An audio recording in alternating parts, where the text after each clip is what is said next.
what we have seen and discussed, you don't seem to have licenses to run your farm, yet you are able to have very good licenses to run Zoia Sugar Company. I think I've said that in my practice, I've had licenses to practice. That wouldn't, again, compromise the fact of the production ISO certification merely because perhaps during 1 month I was not able to have this and that. I think that should be an isolated issue. But like I said, really, what you are raising cannot water down the fact that I got those achievements while I worked as the managing director. The isolated case seems not to only affect you, it also affected your clients, because we have a memorandum or an affidavit signed, sworn by one Professor Okumu Wafula, who is accusing you of not having a practicing license. Yes, you picked fees for defending him. Is there any information about that? Chairman, I've been asked about 204, and I said I had a license. I've even annexed it on that document. I received the affidavit. It was sent to me by officers of the Secretariat. I did an affidavit in response, which I submitted, and it was acknowledged. And all I can say is that as an advocate, you give advice to a client. It may not be what he wants to hear. And the mere fact that the client doesn't want to hear your advice or to take your advice doesn't mean that you are incompetent. It may be a difference in opinion.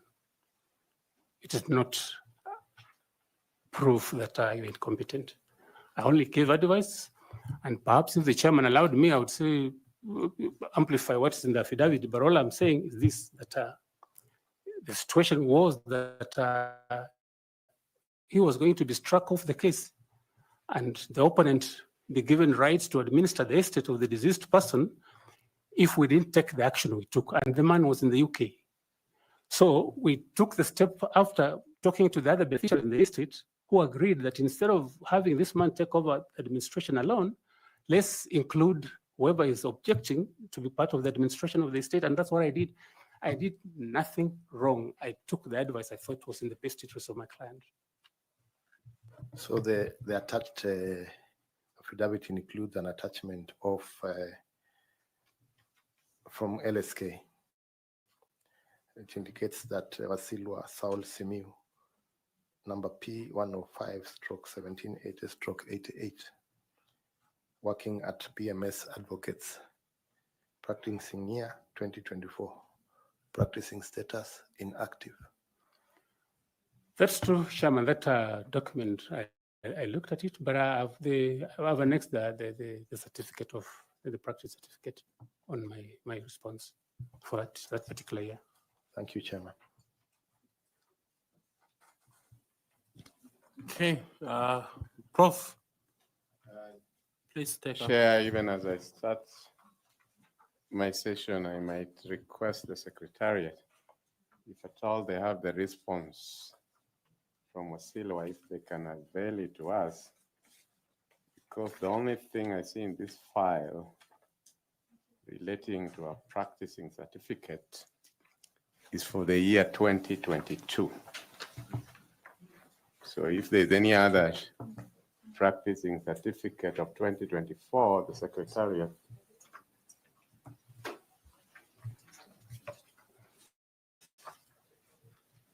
Do we have the affidavit? Yeah, just help me as I want to revisit this, because Wasilwa, you know that the position of chairman requires somebody of utmost integrity. Madam Caro has brought to my attention where you are replying affidavit is, and again the certificates that you have attached is for the year 2022. So you haven't answered Bore's question, because the certificate you have attached here, practicing certificate, is for 2022. Can you clarify where the 2024 one is? Chairman, maybe the photocopier left out that, if that came from the system. Do you have the original? We can use the original. We don't have to use the photocopy. Understand one. I don't have the original right here, but I attached the certificates for 2022, 2023, and 2024. And you're saying that the LSK portal that has been printed as both the LSK Council, who's our vice chair, and the LSK representative, Caroline, who have said here to you that we can enter that portal right now. And that's how this inactive status was ascertained. You are saying before us here that whatever was obtained from LSK portal is not true, and that Wasilwa's photocopier, which missed the certificates of 2023 and 24, is the one which is true. That's what you're telling us. It's not my copy, Mr. Chairman. I'm saying No, that wherever you copied. whatever I sent to the commission had certificates for 2022, 23, and 24. And you photocopied it from an original, Yes, which if you are given time, you can produce before us. they're in the office. I can produce them. Very well.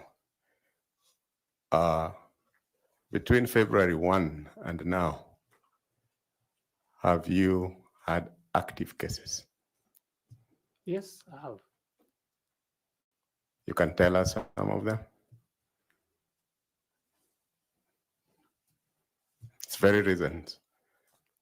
I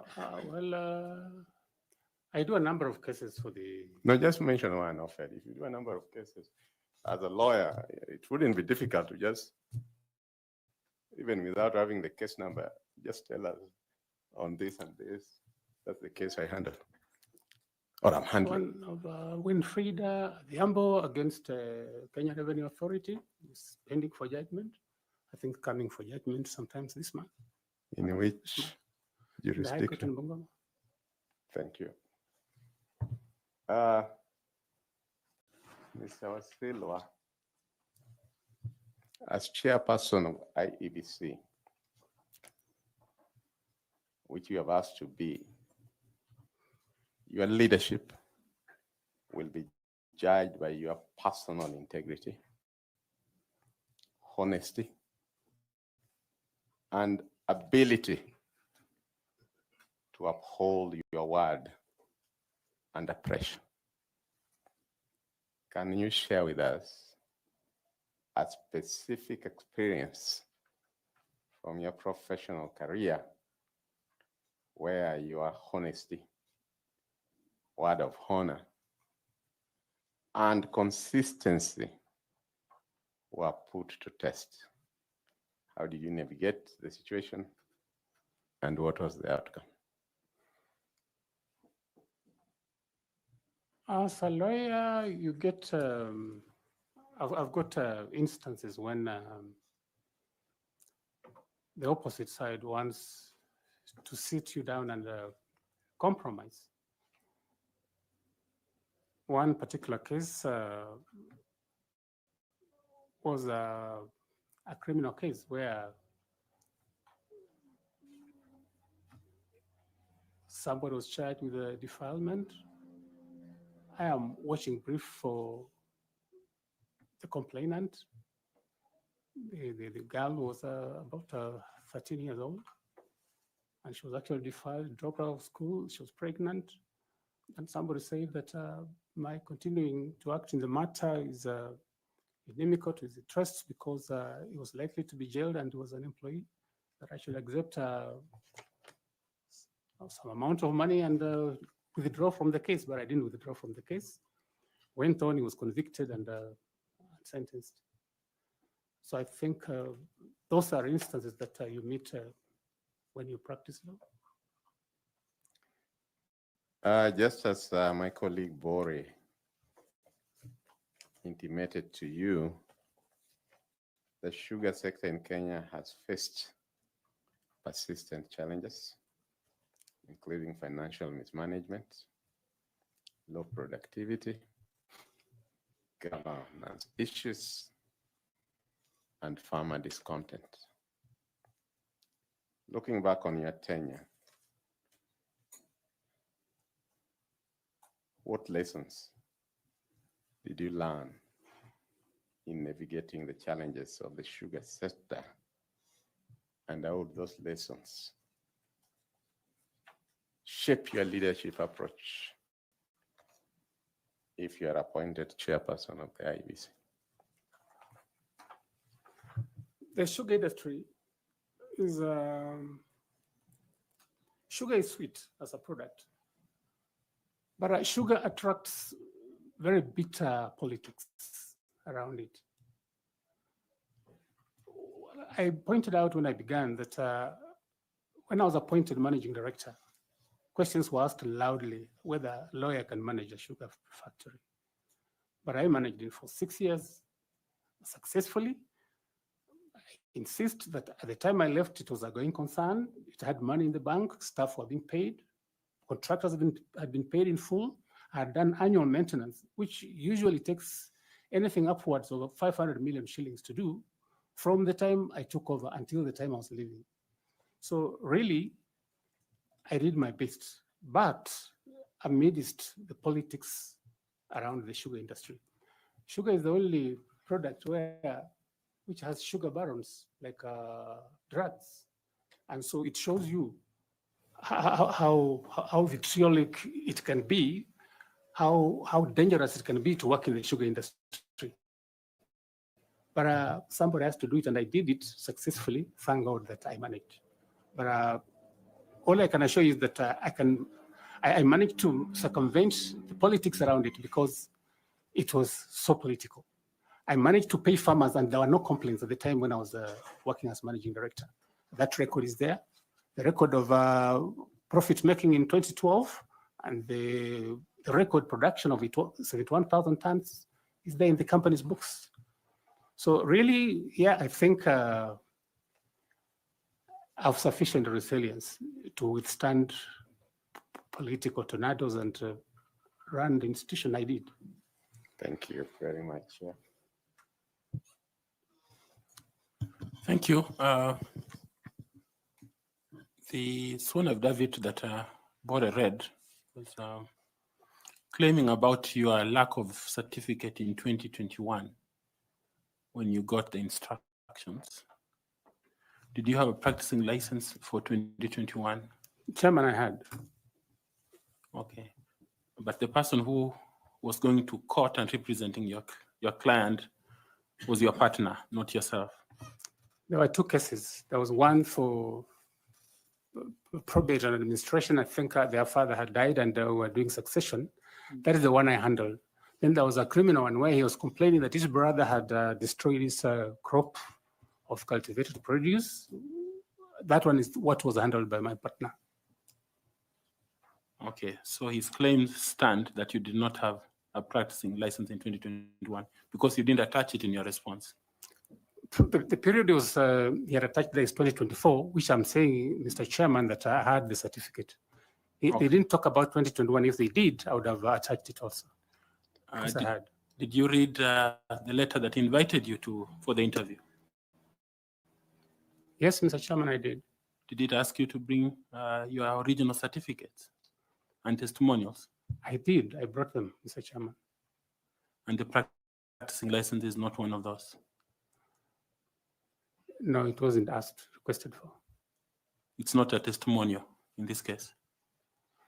Well, I thought testimonials are certificates, academic and professional certificates, which I attached. But in terms of what the person alleged, I attached the certificates for 2021, 22, no, 2022, 23, and 24, because the period in question, according to him, was 2024. Okay. Okay. Prof, you have Yeah, some 2 questions, please. some 2 questions. Quick one. When Wasilwa, you told us about if you are made chair, you told us one of your priorities will be to ensure that the by-elections that are pending where Kenyans are unrepresented, they should be conducted so that those Kenyans are represented. Name for us, since this is your priority, name for us any 3 constituencies or counties in the Republic of Kenya that are due for by-elections and the reason for the by-election in each. Mr. Chairman, I don't have the ability to remember all of them, but I know that some cabinet secretaries have been appointed who are members of parliament. The case of Mheshimiwa Pio Andai is one. And I think there are a number of others, several civic seats, which I think ought to be represented, but I cannot humanly remember them. Very well. My last question is, which was the last country to join the East African community? Must be DRC. Thank you, Chair. Thank you, Mr. Wasilwa. It's been a great pleasure talking to you, learning from you and hearing from you. We are indeed grateful, as I said in the beginning, that you applied for this position and you were shortlisted for it and you took your time, noting that you practice in Bungoma, so you must have traveled from Bungoma to be here. We don't take it for granted that you took this effort to want to serve Kenyans. I would like to invite you, just in case you have a question or a comment to make, please do so. Thank you. Thank you, Chairman. Chairman, the members of the panel, members of the Fourth Estate, I'm sure members of the public are here, those watching. Thank you for giving me the privilege of engaging with you. And I wish you Godspeed in finding suitable persons to run our institutions, and particularly this one that is really pivotal. It touches every Kenyan from Lokichogyo to Tanga, to Tanga, wherever, from the coast and northeastern and the Isebani. So it touches every soul, whether they vote, whether they don't vote, they're affected by the actions of the IEBC. Thank you, Mr. Chairman. You're welcome. Remember to pick your certificates. There's a bottle of water before you. You feel free to pick it. And if you have a notebook, you can still carry it with you. We appreciated your presence. Thank you very much. Thank you, Mr. Chairman. Asante. Thank you.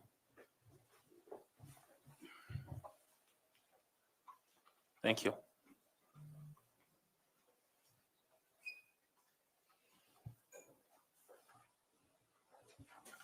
Okay, members of the Fourth Estate, I think we will have a brief word to give to you in another 30 or so minutes. So if you allow us to finish what we are doing now, we will speak to you in a short while. Thank you.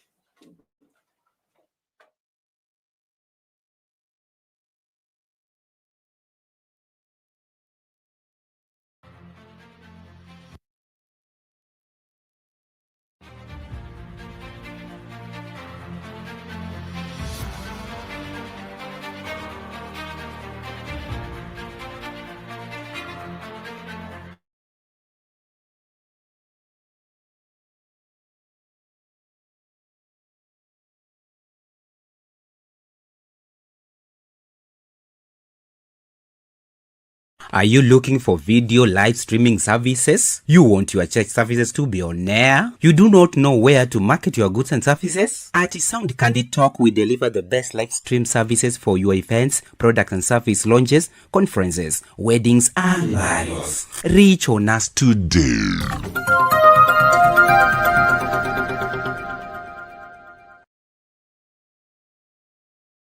At Sound Candid Talk, we help your event, trainings, shows, and so more to the world through internet broadcasting in UHD. We provide from 1 to several camera setups and integrate graphics to live in your live streams. For more information, contact us through +254 18454585 or email at soundcandidtalk@gmail.com. Reach on us today.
I became the managing director, where in which position I served 2 terms from 2009 up to 2015, when my second 3-year contract expired. And then I went back to the practice, but somewhere around 2022, January up to June, I was in Kisumu as a founding CEO of Kenya Sugar Manufacturers Association. I only did that stint for 6 months. And then I went back to practice, where I'm still practicing today. Now, Mr. Chairman and members, in terms of suitability, I've, throughout my practice, had a fervor for public interest litigation. I've done pro bono briefs, and as managing director, there are a number of achievements that I had. I don't know whether I can showcase them now, with your permission, Mr. Chairman. Please proceed. In 2009, I steered the company towards ISO, or rather International Standards Organization certification. Number? You know that? 2008, I think 2015, I can't recall exactly, it's quite a while now, Mr. Chairman. In 2012, I had the company enter into branded sugar production. It had never done that since inception, somewhere around in 1988. So our sugar was then able to be sold as branded in supermarkets that never been there before. I also steered it towards achievement of the super brand tag. That meant that it could compete very effectively with other products. Mr. Chairman, members, due to the facilitative effort I had with the other managers within the company, in the year 2012, we had a record production of 71,000 tons of sugar made for the year 2012, something that had never been attained since inception of the company. And in the year, we also made a profit of nearly 800 million shillings. The company had never declared any profit. In fact, it was insolvent. So, Mr. Chairman, that is Saul Simiyu Wasilwa. So how will you bring this as a valuable asset to IEBC? When I joined the Zoya Sugar, I was tagged an outsider because there are many others who had been there working there, and I was from legal practice. So at the time when I was promoted to the position of managing director, obviously the more seasoned managers thought it was unfair, I would say. But I was able to harness the capabilities of all the senior managers, the engineers, the agriculture experts, transport experts, for us to be able to work together as a team to get this accolade that I've just indicated. In fact, to mention also that in the same year, 2012, in terms of good human relations practice, we were noticed by the Ministry of Agriculture. We usually had yearly congregations where companies would be given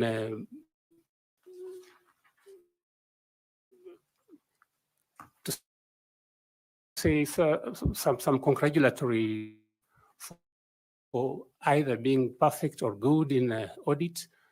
For that year, Zoya Sugar was singled out as having wonderful human resource practices, and we were given that accolade. So to be able to attain high production, a production that had never been attained by the company before, it required skills to steer managers you have hardly worked with for a long time, to be able to see your vision and agree that you can work together for the betterment of the company. I think I can harness those skills that brought all these managers together for us to make the gains and achievements that we did at the Zoya Sugar Company. Thank you, Mr. Chairman and members.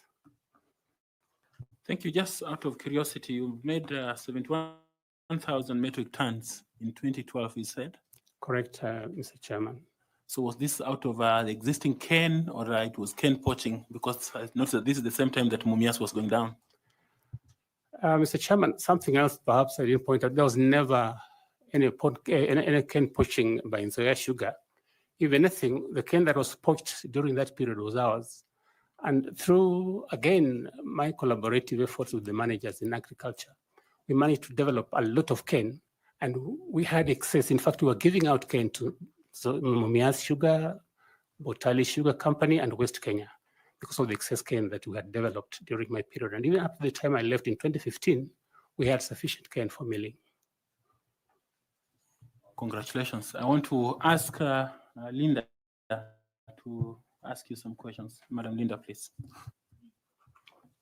Thank you, Chairman. Now, Mr. Simiyu, I've heard you say that while at Zoya Sugar, you had to harness some skills that were important to help you in executing your mandate.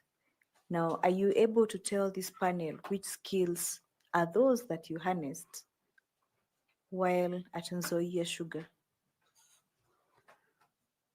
and that which could help you execute your mandate as a chairperson of IEBC. Thank you, Mr. Chairman and members. The ability to identify these specialized skills each officer has, the ability to sit them down and be able to exploit whatever each one of us was able to bring to the table. Much as there was a little bit of misgiving, like I said, I was a kind of an outsider coming from the legal profession, and indeed the whispers were that a lawyer can't run a huge manufacturing concern. My ability to harness their different skills, my ability to identify that all of us can do, and alone you can't do much. That is what I intend to bring to the IEBC. And I know that IEBC has a large pool of well-qualified persons, must be lawyers, must be finance specialists, with whom, if the approach is right, the approach that recognizes the value of each and every one of us, the value that we need to work together, that together we are better than one, then we shall be able to steer through some of the problems that have beset the IEBC. And what competencies do you believe are essential for the chairperson to be able to execute his mandate? Thank you, Mr. Chairman and members. IEBC has a large pool of stakeholders. We have the main one, political parties that certainly must be recognized. They are the political leaders, they are the other stakeholders that we have to deal with them in terms of supplies, the media. And unless you are able to give them sufficient recognition, unless you are able to understand that all of us are fighting one common cause, and unless we are transparent in the manner in which we execute this mandate, together with knowledge spilling over to all the stakeholders in equal measure, then we stand the chance of perhaps being accused of being favoring particular sides, favoring particular political dispensations. That should not happen.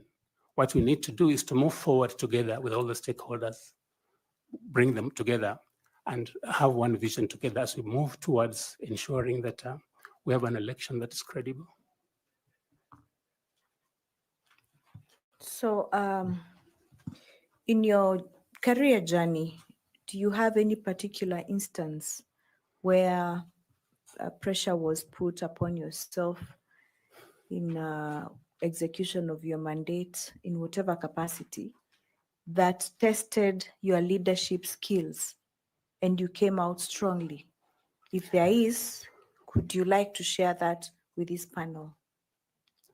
Somewhere around 2011 or 2010, I can't recall exactly.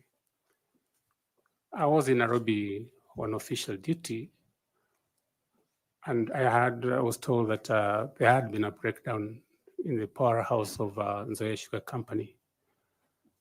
That was a major breakdown because the factory had to stop. So I quickly consulted the chairman, I rushed back to the company, and after consultations, we agreed to quickly summon the board, because what had happened, there is a machine called the continuous vertical crystallizer that stores excess material, because the factory we were running was a bit old. So that excess material has to go to that machine called the VCC, which was a huge a piece of equipment so that it can store that material and then process it later on, so that we ensure that all the sugar has been extracted. Now, when the breakdown occurred, a lot of that material went to waste. And subsequently, of course, following the investigations that were done, when this happened, I think some staff who are manning a very, very delicate place called the powerhouse, I think were excited to go and watch and see what had happened. And therefore, that led to the breakdown in the turbine of the powerhouse that led to the stoppage for about 3 weeks. Now, of course, we had to undertake investigations as a board. The chairman summoned the board, and it was agreed that a responsibility be assigned. I think after the investigations, some officers were censored and I think dismissed. There are people I had worked with, and every time you think something has happened as a result of an accident, you think you want to forgive, but of course the decision was collective. They were sent away. I felt it for them, but again, it had to be done. And of course, the board was able to convince the ministry to allow us to draw funds, which were in excess of 150 million, to import other machinery from India and fix the breakdown in the powerhouse, which was done, and that caused a stoppage of about 19 days. In government circles, I think that was quite some tremendous loss. But I was able to, with the help of the board, steer through the crisis. We resumed operation after about 19 days. And yes, some people went away. It was sad for them to go away for something that really was not deliberate. But that's something that I thought was fairly challenging for me. Thank you, Mr. Chairman. Thank you, Mr. Simiyu. Thank you, Chairman. Thank you, Linda. Now I would like to ask Carol Kituku to also engage the candidate. Thank you, Mr. Chairman, and good afternoon once more, Wakili, and welcome. I would like us to have a conversation on the party nomination process. Under what mandate do parties in Kenya do nomination?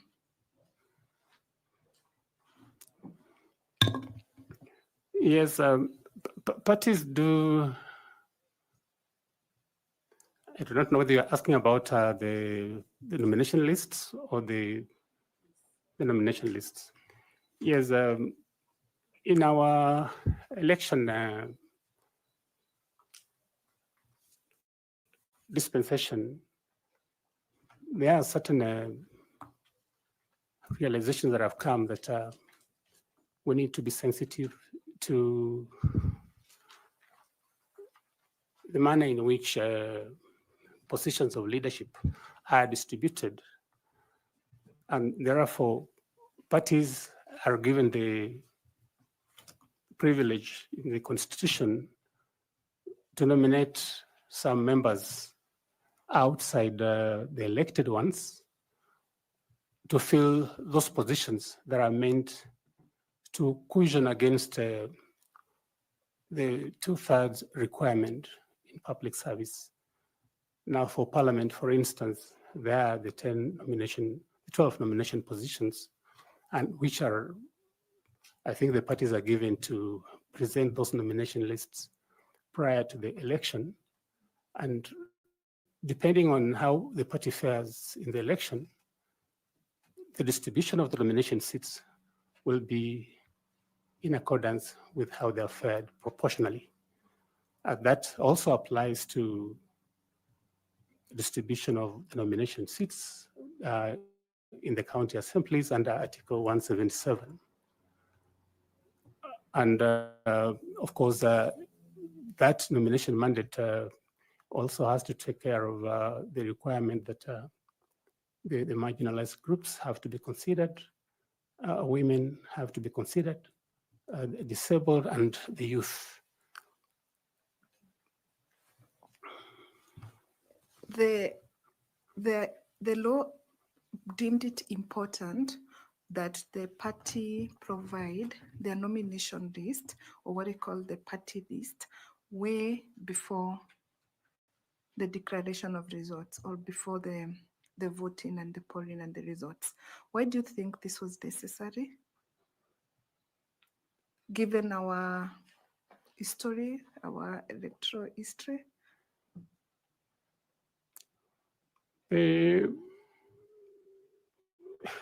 The process of election is fairly sensitive. You find a situation where we do not easily accept results of the engagement we have in our political affairs. So the requirement that this list be submitted in advance, in my view, are meant to ensure that any disputes that may arise, because obviously the issue about determining who is able differently, the issue of determining issues of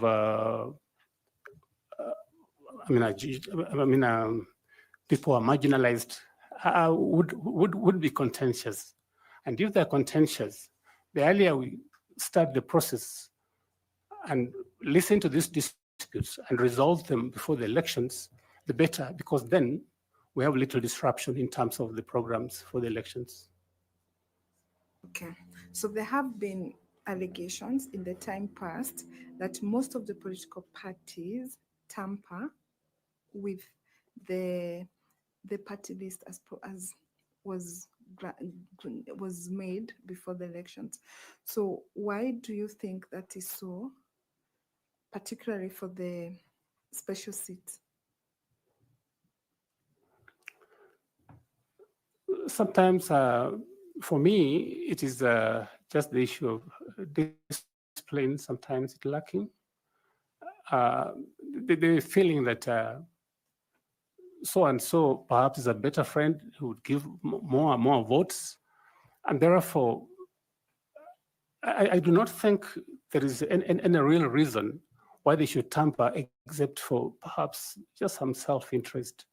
That I didn't cater for a friend, we didn't cater for this particular region. Those are excuses that can be used, because the moment they sit to determine these party lists, I believe sufficient consideration would have gone into, but sometimes I think we're not sincere about ourselves, about the decisions we've made, because of maybe other ulterior considerations that come subsequent to the decision to nominate.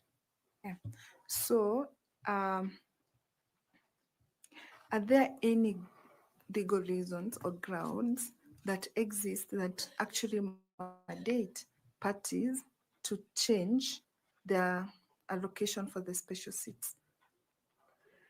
Are there scenarios that can enable parties to do that within the legal framework?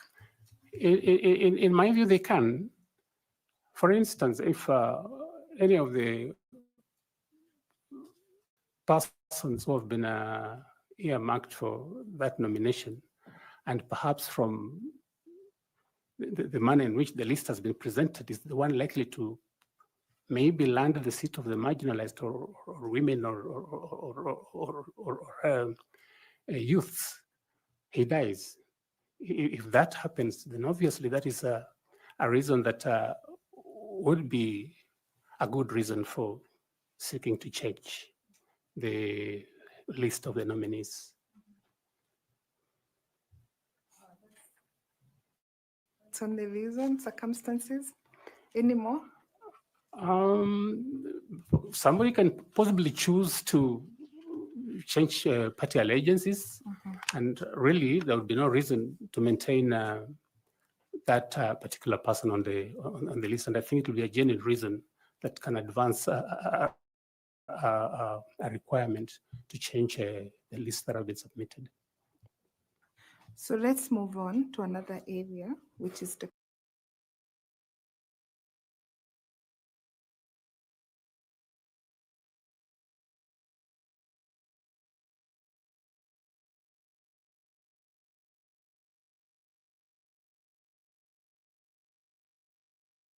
technology. You know, the future, we are told, is IT. Technology is the future. So if you become the chairperson of the IEBC, should you be successful, which areas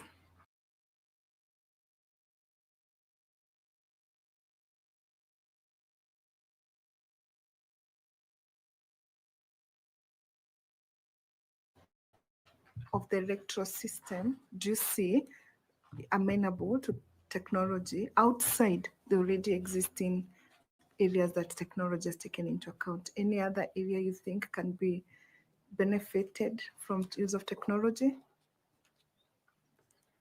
I want to insist on moderation on the technology that has been used. But before I do that, Mr. Chairman, with your permission, if I could just quote something that came out of the regular report, where Justice Grigla commented that the sooner the political elite realized that the cycle of violence, the cycle of unresolved election disputes will not leave us until unmitigated efforts are taken to plant some sense of integrity in our system are taken. That was after the 2007 elections. That if no serious concerted measures are taken, then moving forward, the cycle of violence, the cycle of rigging, vote stuffing would continue. That has continued. It happened in 2012, 2017, same scenario recurred, and even in 2022, that scenario recurred. There have been persistent complaints about verifiability of the election. Now, in terms of improvements that I think ought to be made on the technology deployed, my view is that I would insist from the technology team that exists within IEBC, or if it doesn't exist, if the brand of people we think ought to do it don't exist, pull them out from the many companies that are able to provide this technology, so that as we prepare for the elections, we virtualize every one of the 1,450 wards and dedicate a machine for each ward, and all of them ought to be based at the tallying center, the National Tallying Center. Now, in every polling station, whatever reports are coming out will be wired directly to the National Tallying Center in the machine that is dedicated for that particular ward. And this is how it will start. We ensure that as soon as the elections are closed, we take the tabulation of all people who have voted before the counting.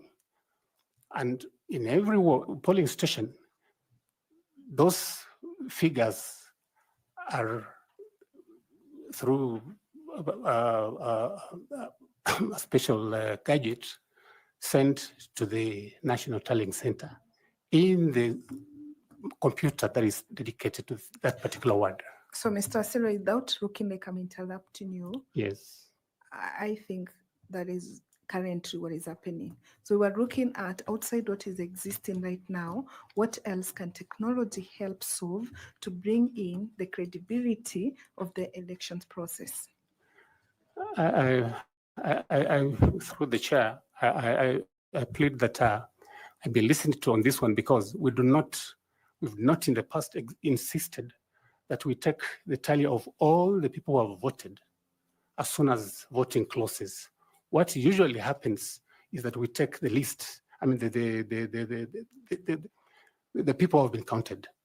What I'm starting with is that as soon as voting closes, we know the number of people who have cast their votes. Whether they're spoiled, whether they're good votes, we take that whole number and weigh it to the computer that is dedicated to that particular ward. After that, once the counting has been done, we take the number of those who have been counted in that polling station again, and they're wired to the same polling, the same virtual computer for that particular ward, so that all the 1450 wards, all the 1450 virtual computers will receive results from the specific wards they're representing. After that, once the counting is done, counted votes, an image is taken also and wired to the dedicated portals. And then the technology that will be best suited for this is satellite technology, where we would avoid a lot of failures like has happened with Safaricom and others, where particularly in remote areas, it's difficult to get that information wired to the tallying center. If we use satellite communication, and I think Starlight is one case in focus here, then once we have received that information, what the chairman has and the commissioners have is that apart from the votes that have been counted, there is one other standard that they can use in terms of verification, that standard of votes that were cast in each of the polling stations. I hope I'm clear. Yeah, thank you very much, and I wish you the best. Thank you, Chairman. Thank you. We now invite Dr. Koki Muli to also ask you some questions.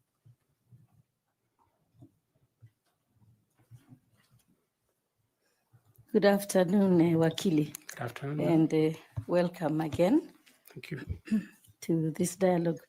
When was the first election held after the promulgation of the 2010 Constitution? 2013? When? What date? Oh, I can't have the dates, but I know it was in 2013. Okay, thank you. Wakili, you know that the election day is a very important day and a very critical stage of the electoral cycle. Can you tell the panel what activities take place during the election day and from what time? Polling usually starts at 6 a.m. Throughout the country, unless, of course, the vagaries of the weather, issues of transport lead to a delay, and in which event there'll be compensation at the end of the day. And as at that stage, officers of the IEBC would have set the stage. They have the machines full.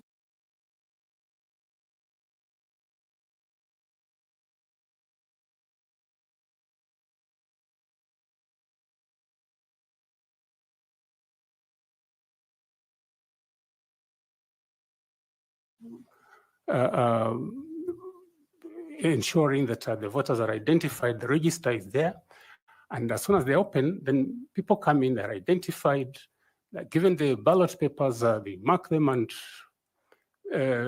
depending on the, of course, right now I think there are about 6 positions, elective positions, then they mark them and drop them in the respective ballot boxes. After the voting has been done, that's at the end of the day, the station closes, as is the practice nowadays, and then of course the counting is done at the polling station. Once that is done, the results, those of the presidential election, are I think filled in Form 34A and transmitted to the National Tallying Center. The results of the county governor, the county women rep, the results of the county senator are, I think, counted and declared at the county tallying center. The results of civic leaders in the past, now they're going ward reps, called ward reps, are declared within the respective wards.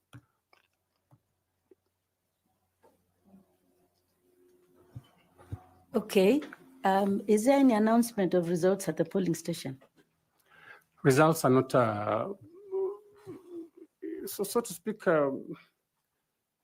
really, once voting has been done, there, of course, party officials, they have their representatives. Once the returning officer has finished the counting, the officers will have to sign them. And therefore, at that stage, the results for each candidate are announced as at that stage, including what has been tallied for the presidential vote. I think they're announced at that stage before they are transmitted to the respective quarters. Thank you very much. Would you like to tell the panel and those Kenyans watching you, which are those respective quarters where the results, the different results of the 6 elections are transmitted to? There is the constituency tallying center where the results of the area member of parliament are supposed to be taken, tallied, and declared. The results of the ward representatives are similarly taken to the county tallying center and are declared. The results of the governor and the senator are also declared at the county tallying center, but the presidential results are declared at the national tallying center.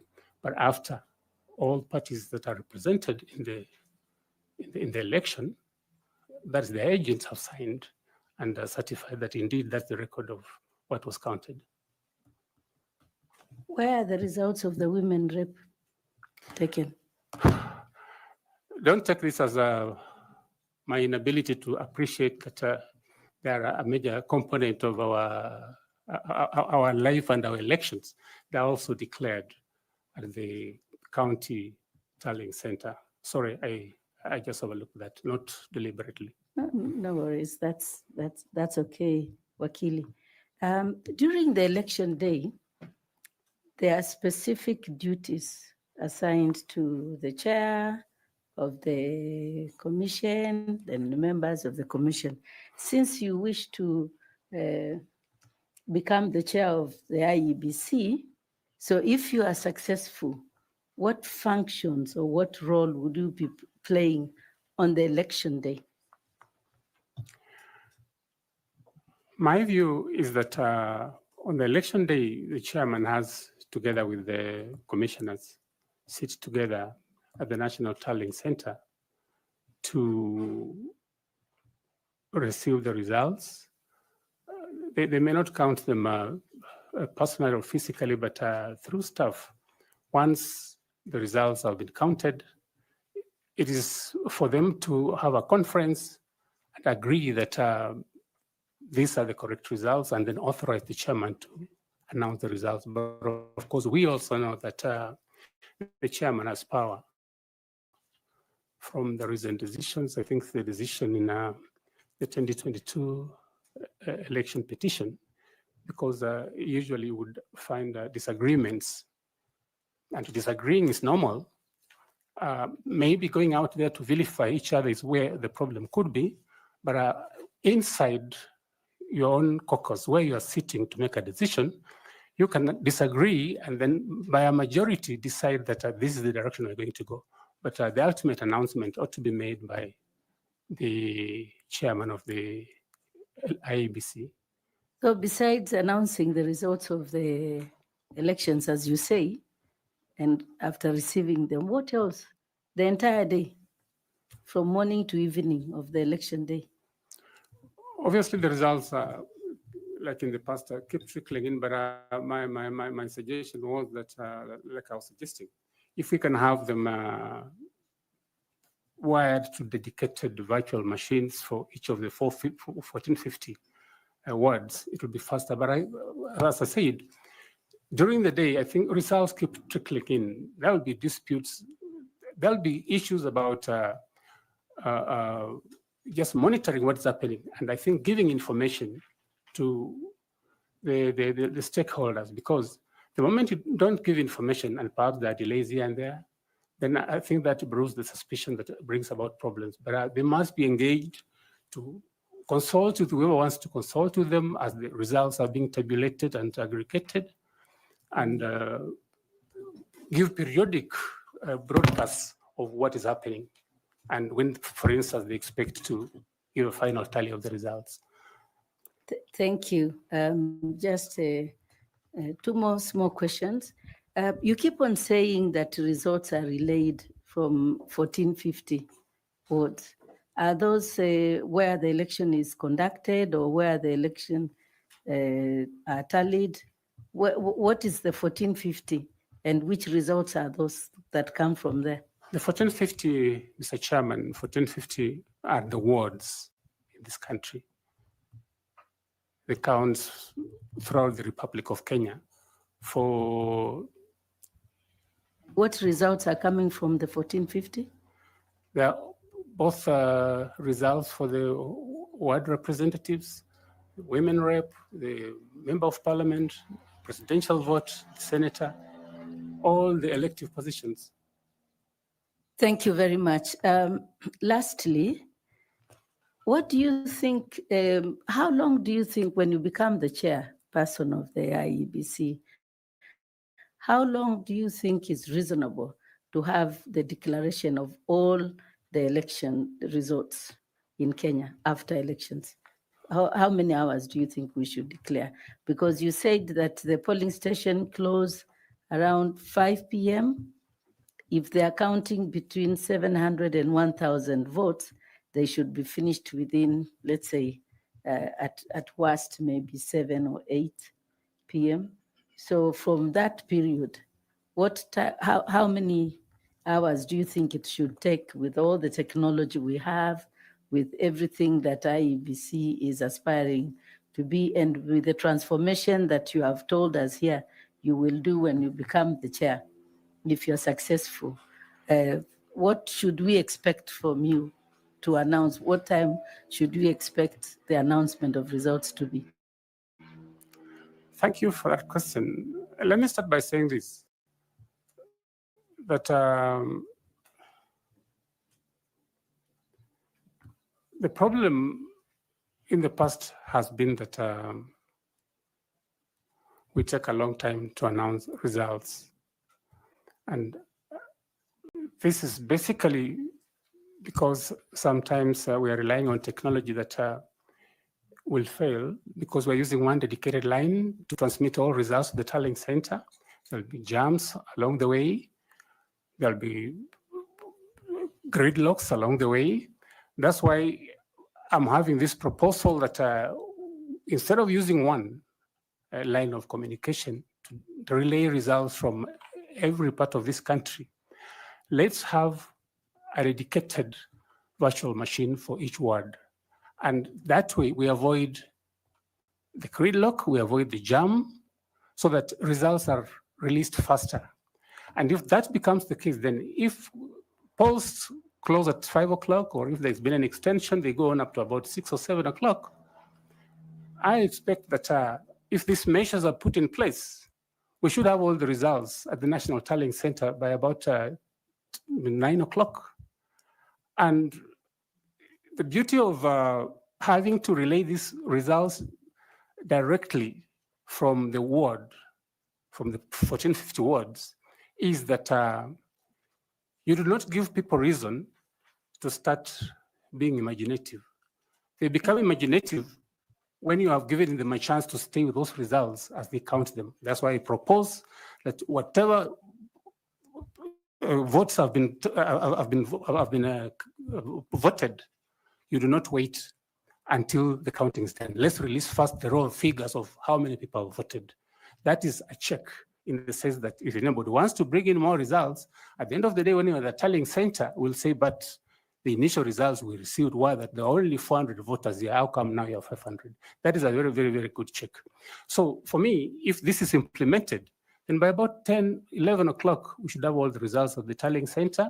Depending on the deliberations that the commissioners have, before the end of the night, the results ought to have been announced. We can't take the 7 days that we've taken in the past. Thank you very much, Senior Wakili.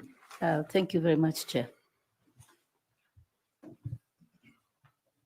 Just to ask, is the 1450 center of relaying results something you are proposing, or this is what is happening? Mr. Chairman, it is initially I was asked what reform measure would you want to come up with in terms of result transmission, and that's why I said that if we get a dedicated machine for every ward, Okay. we will release the results faster, relay the results faster to the tallying center. It's what I'm proposing as a reform measure, not what exists at the moment, Mr. Chairman. Okay, thank you. Sorry, I was actually assuming that that's what exists. If you don't mind, what exists at the moment? That's the first question I was asking you, actually. At the moment,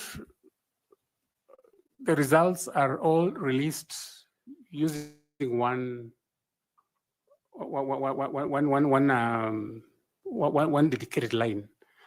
They are not results from each ward being released to a dedicated machine for that particular ward. And therefore, more delays come, like happens now. We're using one dedicated line and there's a gridlock and there's a jam. So it takes a long time to have one person get through to relay his results. That's what is happening at the moment. Okay, thank you. I want to ask FCP Atanui to ask you some questions. Bwana Wasilwa, Yes, sir. when you are introducing yourself, you said, what are you currently engaged in? I'm practicing advocate. In which law firm? The firm is called BS Advocates at the moment. Do you have a practicing license for 2025?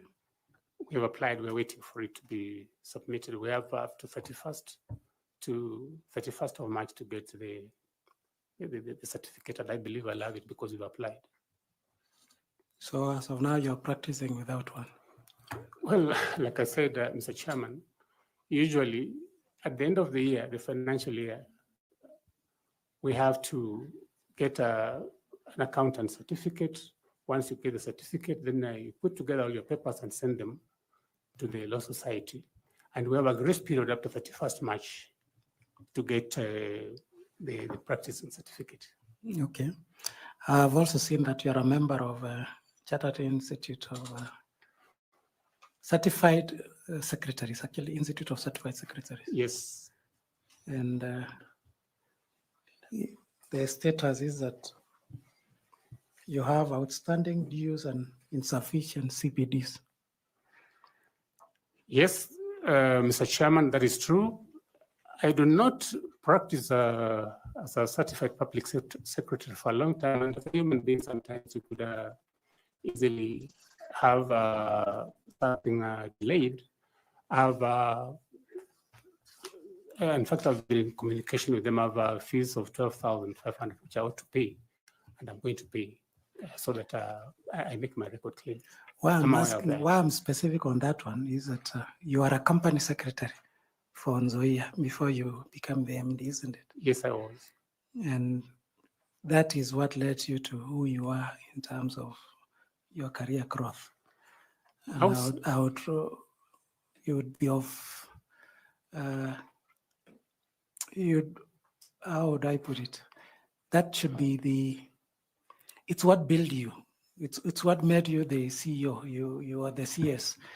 And for purposes of governance and corporate governance, that is a profession of governance that you are exhibiting while you are the managing director. I did not exhibit that. I never at any time had any lapse in terms of delay in paying. I was up to date throughout the period. I was company secretary and managing director. Okay. Now, related. Just before you move on, okay. I needed to clarify about his practicing license for his advocacy role. I didn't understand what he said. is about 31st or something? What 31st what March. do you mean? Chairman, what I was saying was that at the end of the financial year, 31st December, that is when you get the accountant certificate. The accountant has to go through your books and confirm that you've kept your books well, the client's accounts are properly kept.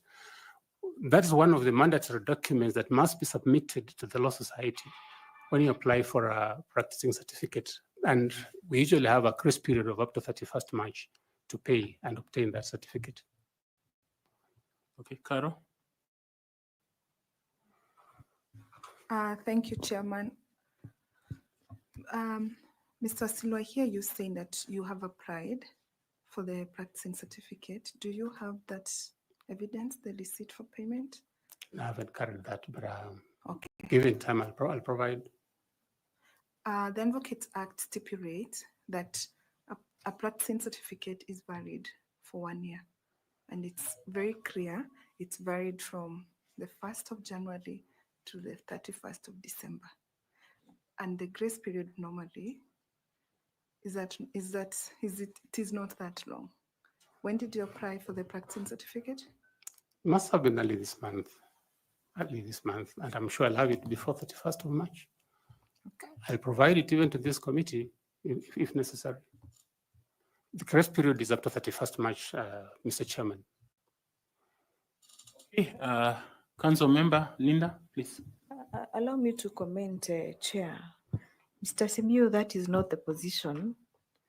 You know, all the lawyers in this room know that the grace period is up to January 31st. You ought to have applied for your PC before January 31st. That is the only time you have for grace period. Anything thereafter, if you have not applied for your PC before January 31st, it means you're practicing without a license. Well, once you've paid, I believe, you've asked that I provide the payment receipt, then you are good to go. And I believe I'll have, I don't know what Madam says about 31st January, but I know that even in the past, it is something worth checking, but the period has been up to 31st of March. What that means, Mr. Simiyu, is that if you apply in March, you will not get a practicing certificate from January. You will get a practicing certificate from the time which you apply, and it will be dated the month of March. That legally means that the whole of January, the whole of February, you are practicing without a PC, which is irregular. Well, sometimes we make these inquiries and we're told that once you've paid for it, you're good to go. And this is what we've done in the practice. Sorry, I think it may be something that we need to check again, but that's what you've done, how you've practiced. But you have your practicing license for 2024? Yes, Mr. Chairman. It's even one of the documents that I carried. I attached on the affidavit that had been filed by somebody. Okay. I have the certificate. Okay, can we proceed? I can proceed. Yeah. So why I raise that issue is corporate governance is a very important issue, and more so if you want to chair such a commission like the IEBC.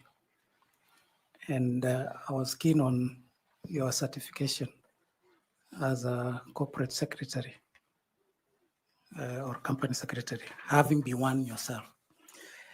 Now, one of the key features or one of the instruments of good corporate governance is an audit committee. And I would expect that during your tenure as the CEO of Nzoia Sugar Company, you must have had one. But now it's a legal requirement under the PFM Act that all commissions, including IEBC or IEBC included, should establish an audit committee. Why was it necessary to legislate the establishment of audit committees, more so in bodies like Constitutional Commission?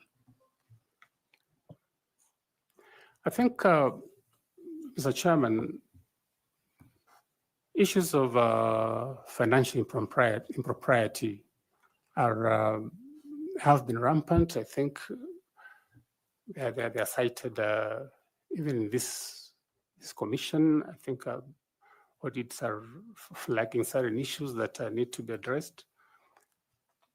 And the Public Finance Management Act also provides strict requirements in terms of the responsibility placed on public officers, so that once the coming into place of an audit committee is really meant to help the institution in terms of fidelity to propriety in financial management. And I think that may be the reason why it was made necessary that institutions have audit committees. We had an audit committee in Zoya when I worked there.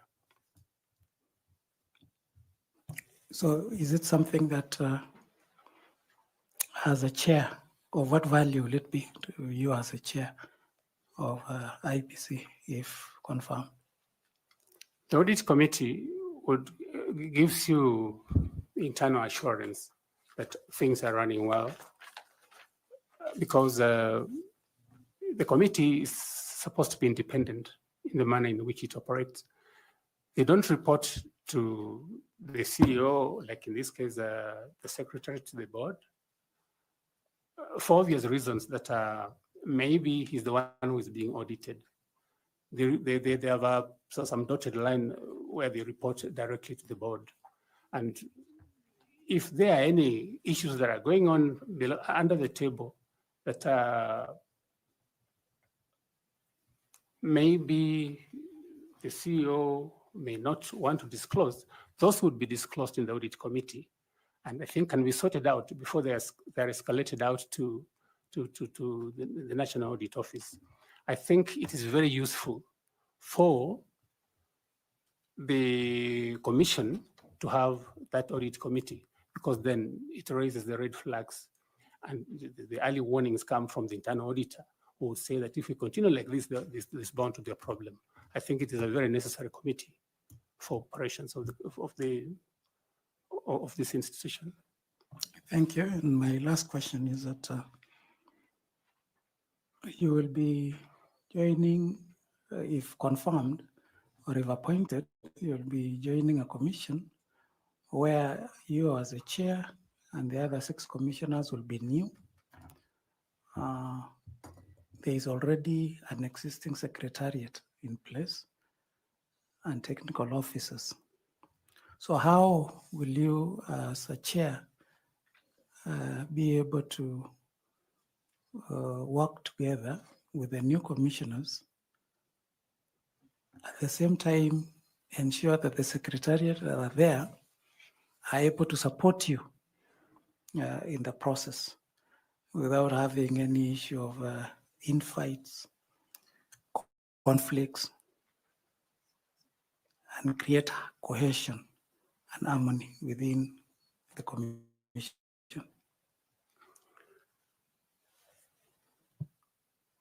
I believe that conflicts would arise only because perhaps we are nursing egos of personal interest, because I believe that the Secretariat has specific roles in terms of administration, and the Commissioner's role is oversight, policy, and guidance. And that's when I think the issue of governance becomes handy. I think you take it seriously from your expression. There ought to be a delineation between what the Secretariat does and what the Commission does in terms of policy. But I also know that the chairman of the IEBC has kind of executive power, so that maybe if that is late to persist, it may bring about the kind of conflicts that are perhaps became apparent during the tenure of the late Chepkati, may God rest his soul in peace, together with Mr. Chiloba, so that in fact it led to one of the officers going. So that is something that must be addressed immediately. If indeed the chairman has any executive powers, those powers should be left for the powers of execution, should be left to the secretariat, with the CEO being the secretary of the commission, and let the commissioners remain up there for giving direction and guidance. If we stick to that role, then I wouldn't see any situation where there will be a conflict, say, look, the delays in the procurement of this gadget has been as a result of the failure by the chairman to approve this, to refuse to sign this. Let the secretariat be given powers to do what they ought to do, and let the commission remain at that respected level of merely giving guidance, policy guidance. If there is any aberration that is noted on the part of the secretariat, I think the committee, the commission has powers to take appropriate action, but it should not delve into actual work of administration. That should be left to the secretariat. And if there is any lacuna in the law, that is then something that must be addressed in the first instance when the new commission takes over. So, Bwana Wasilwa, now what will you be doing 8 to 5, Monday to Friday, and because you are full-time commissioners? You as a chair is full-time, the 6 commissioners are full-time. So what will you be doing 8 to 5, Monday to Friday, January to December for 6 years, if you are just oversighting and staying up there? I think the commission is what I would say more or less of a hybrid, in the sense that the work of the commission is so extensive, touching citizens from all corners of this country. That being the case, I do not subscribe to the view that there will be nothing to do if we are left at policy level. There are issues, for instance, of reviewing what management has done and the secretariat has done in committees. And I know that most of the work of the IEBC is done through specialized committees. I believe there is an audit committee, the legal committee. And on all those committees, I believe there is a commissioner who is supposed to sit on them. If I was to take that, my previous experience.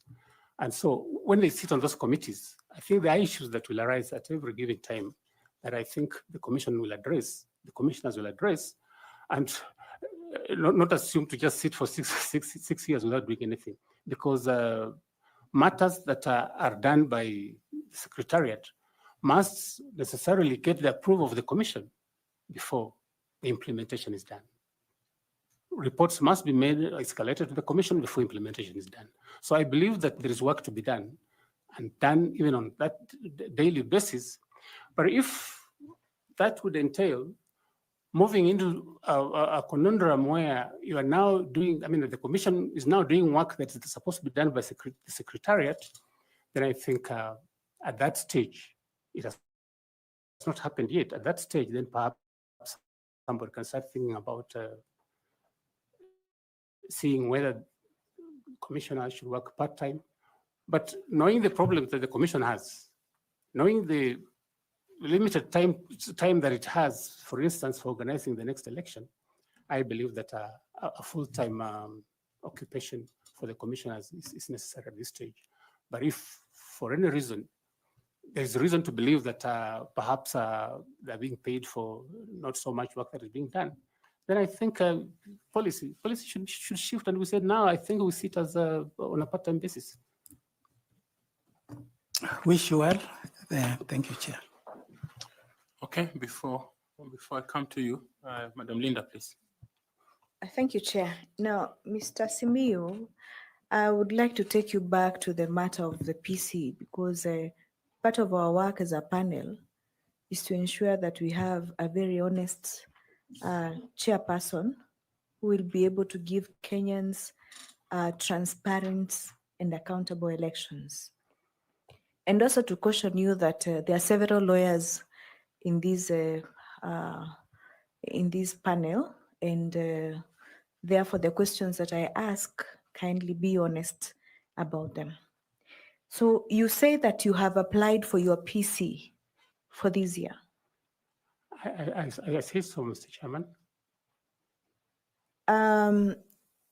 Do you have any CPD points for the year 2024? Yeah, I'll have to check, but I've attended some of the programs. Did you attend any CPD seminars or Yes. webinars last year? Yes, I did. Have you checked your portal this year? At the time I applied because I satisfied that requirement of the CPD points. You are aware that even as we sit here, we can be able to get into your portal and check whether you have your CPD points for Yes. last year. Yes. Will you be surprised to know that last year you have 0 CPD points and you require 5 CPD points to be able to apply for your PC for this year? That will surprise me because I attended those programs. Are you aware that the LSK portal that you use to apply for your PC is an automated system which will not give you an invoice unless you have 5 CPD points for 2024? Mr. Chairman, like I said, I have applied, and the only reason I applied is because I was satisfied that I had the points. Thank you. Thank you, Madam Linda. And now I'll go to Evans Misati to pick up from there. Thanks so much, Chair. Mr. Simiyu, I'm sure you are aware we are doing this because we are doing it on behalf of Kenyans. The position of the IEBC Chair needs a lot of public scrutiny, so don't be surprised what is happening.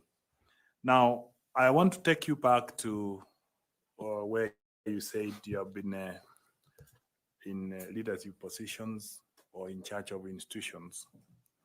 Have you had any experience working with a highly technical secretariat before?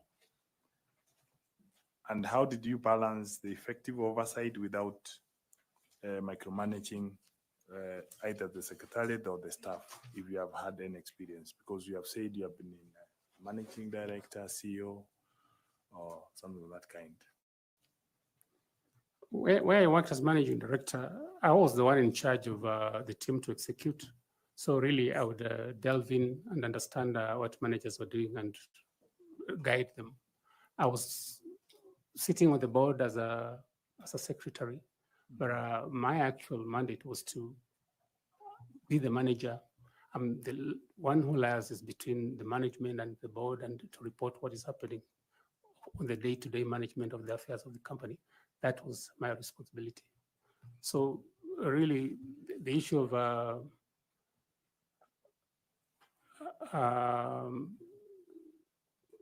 conflict would not arise at that stage because I was the one that was responsible for the management of the company. Yes. Now let me ask you another question related to the party agents. You know, if you're going to conduct elections in 2027, you're aware that candidates will be able to have agents. From your understanding, what are the challenges you can cite that are facing the issue of party agents, given that, you know, these are the witnesses, as you are the delivery, these are the witnesses who witness on behalf of the candidates. So are you seeing any challenges with the issue of agents, and what are the measures to mitigate any of those challenges? The problem of party agents and the nature of our engagement with them, I'm afraid in some parts of this country, it is purely who can pay what he can pay. Sometimes they're not very honest. We have heard stories of a party that has gone to an election and they didn't have any agents, even when they had accredited agents to the IEBC. So it is all a question of what we want our elections to give us. It is all about the education we can give our people to understand that that 200 shillings you're being given to sabotage an election will not help you. You are better off doing the honest job so that you get the leaders that would come into position to help you improve your lot. But unfortunately, the problem we have is that sometimes they put money matters, and that you can easily, I mean, crudely put by the agents and have them do nothing even when they're there as you do anything. So the issue of party agents, I think we need a lot of civic education. We need to make them understand that it is a solemn responsibility for their country to ensure that a fair election takes place, and that it behoves them to do that they can do to ensure that they represent the interests they have been put there to represent. But unfortunately, that doesn't happen. So I think we need a lot of civic education for the agents. So apart from the money and the training, so what will you propose as we move, apart from that training, as we move? If you are the chair of IEBC today, you have a meeting maybe with the stakeholders, the political parties, what will you propose to the candidates in regard to the agents? The problem is, let me start like this. The biggest problem we have in this country is competition for elective positions. We think guarantees the goodies to come on my side, in my house, to my tribe, to my county. That competition is what breeds problems. It's not even this agent. Because like you would recall maybe 2 or 7 elections. I think it is the worst scene that you can ever experience, where the chairman of the commission says, I don't know what is happening, I don't know what's cooking. Maybe the results are being cooked. So that this competition for the prize, that's the presidency, is what percolates down to even agents to want to behave like, so what, so and so give me 10 shillings, you give me 20, I can even switch allegiance. And for me, the cure for this is that I was thinking I would propose, if I were privileged to sit in this commission, that maybe we look for a real shift in the manner in which we do our politics. The 2010 Constitution brought some benefit in the sense that devolution has dissipated some of the fire that usually exists when people think getting the presidency will give them everything they require. So that some fruits have been taken to the counties.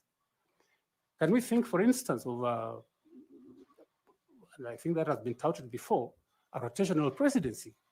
Or can we give more power to the counties so that... Sorry, we are diversing now. Okay. We want to talk about the issue of agents and the solutions you are proposing as a chair of IP.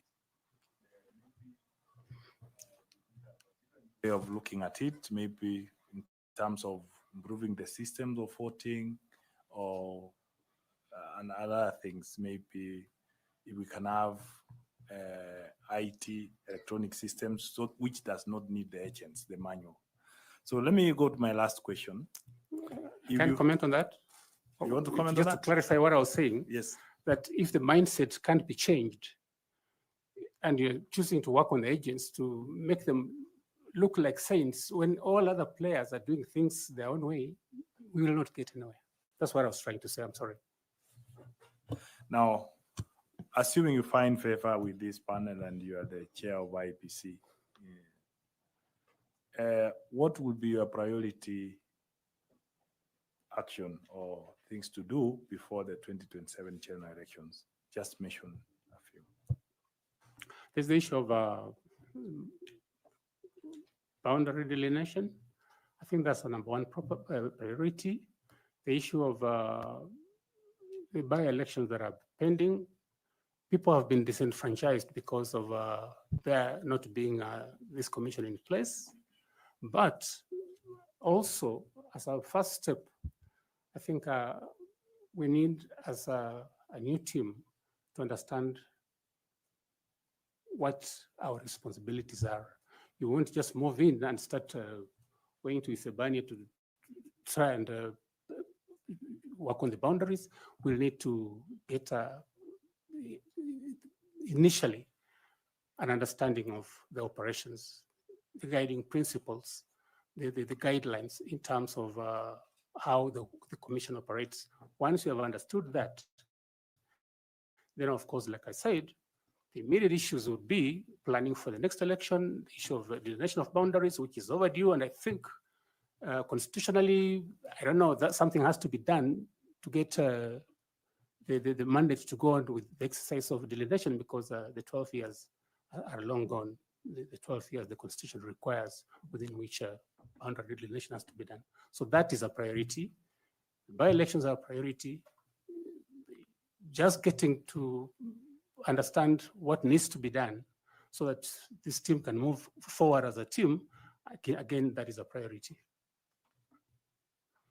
Thanks so much. I wish you well.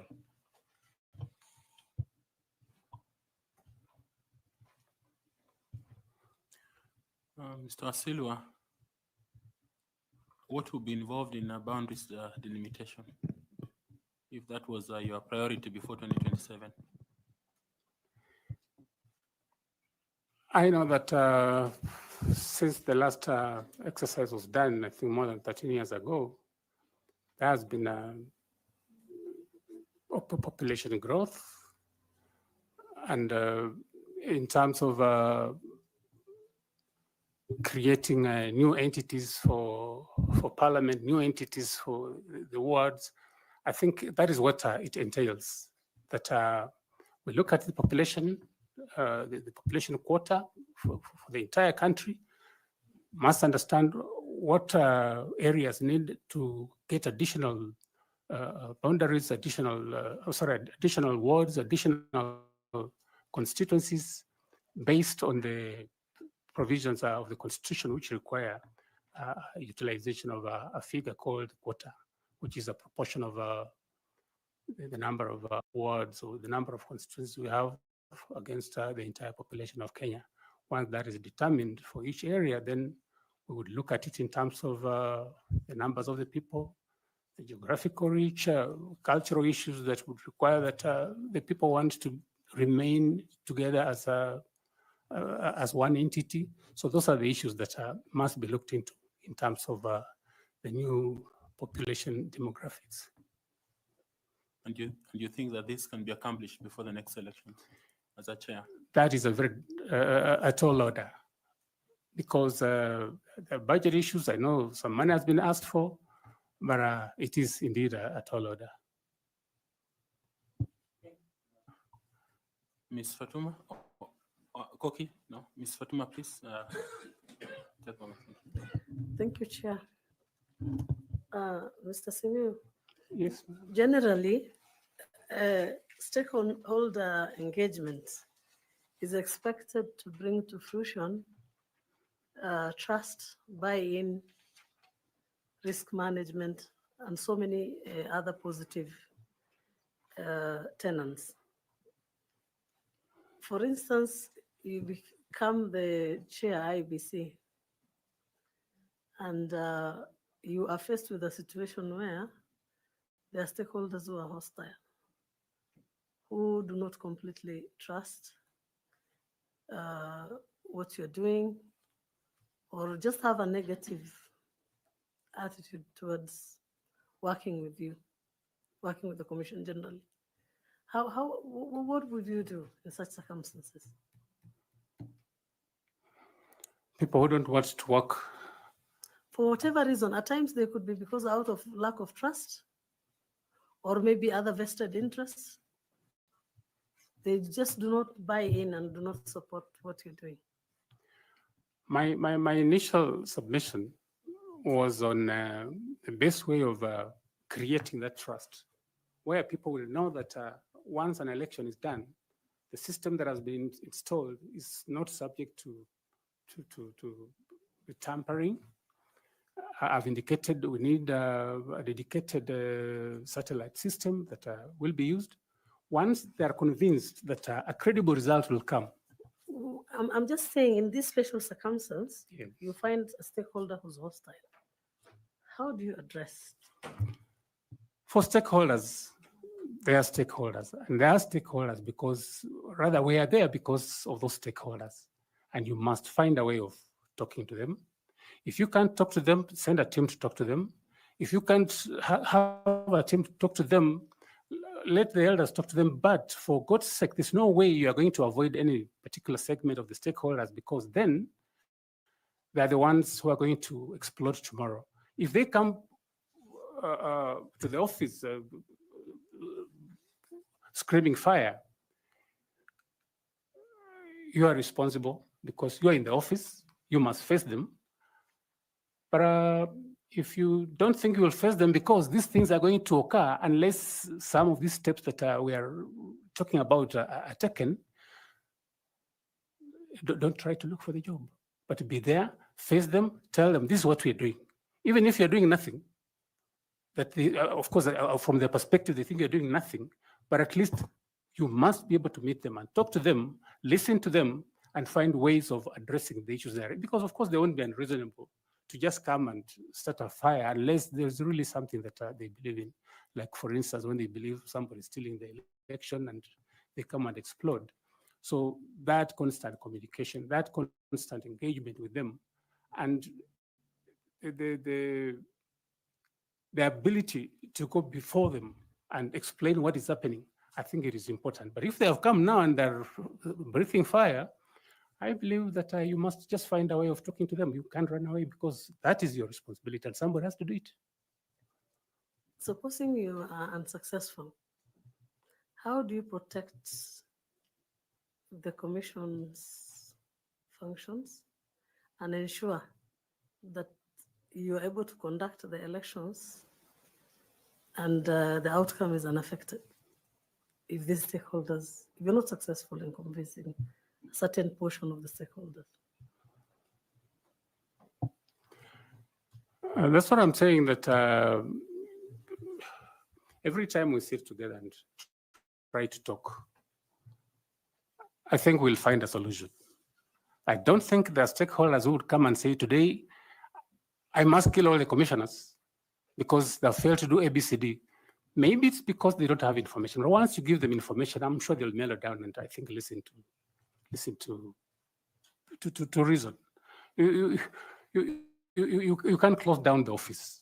You can't stop the election. You must find a way of going on with the election.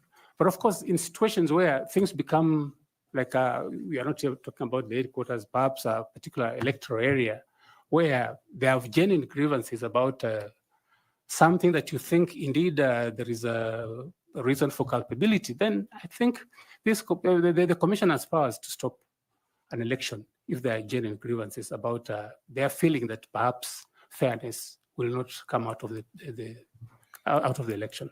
You can stop the election.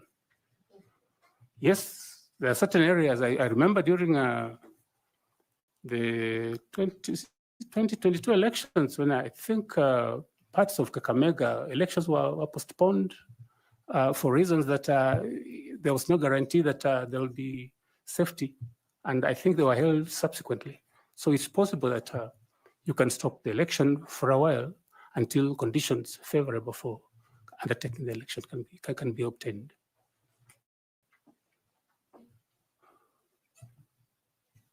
Thank you. Now I want to ask Mr. Nicodemus Bore to ask his questions. Kindly, Nicodemus. Thank you, Chairman. Saulo, Yes, sir. I think the reason why Kakamega elections were stopped in 2022 was because the ballot papers there was a mix-up of ballot papers, not because of any insecurity or anything else. That's the reason why Kakamega and Mombasa, there was some issue on the ballot papers. That's the reason.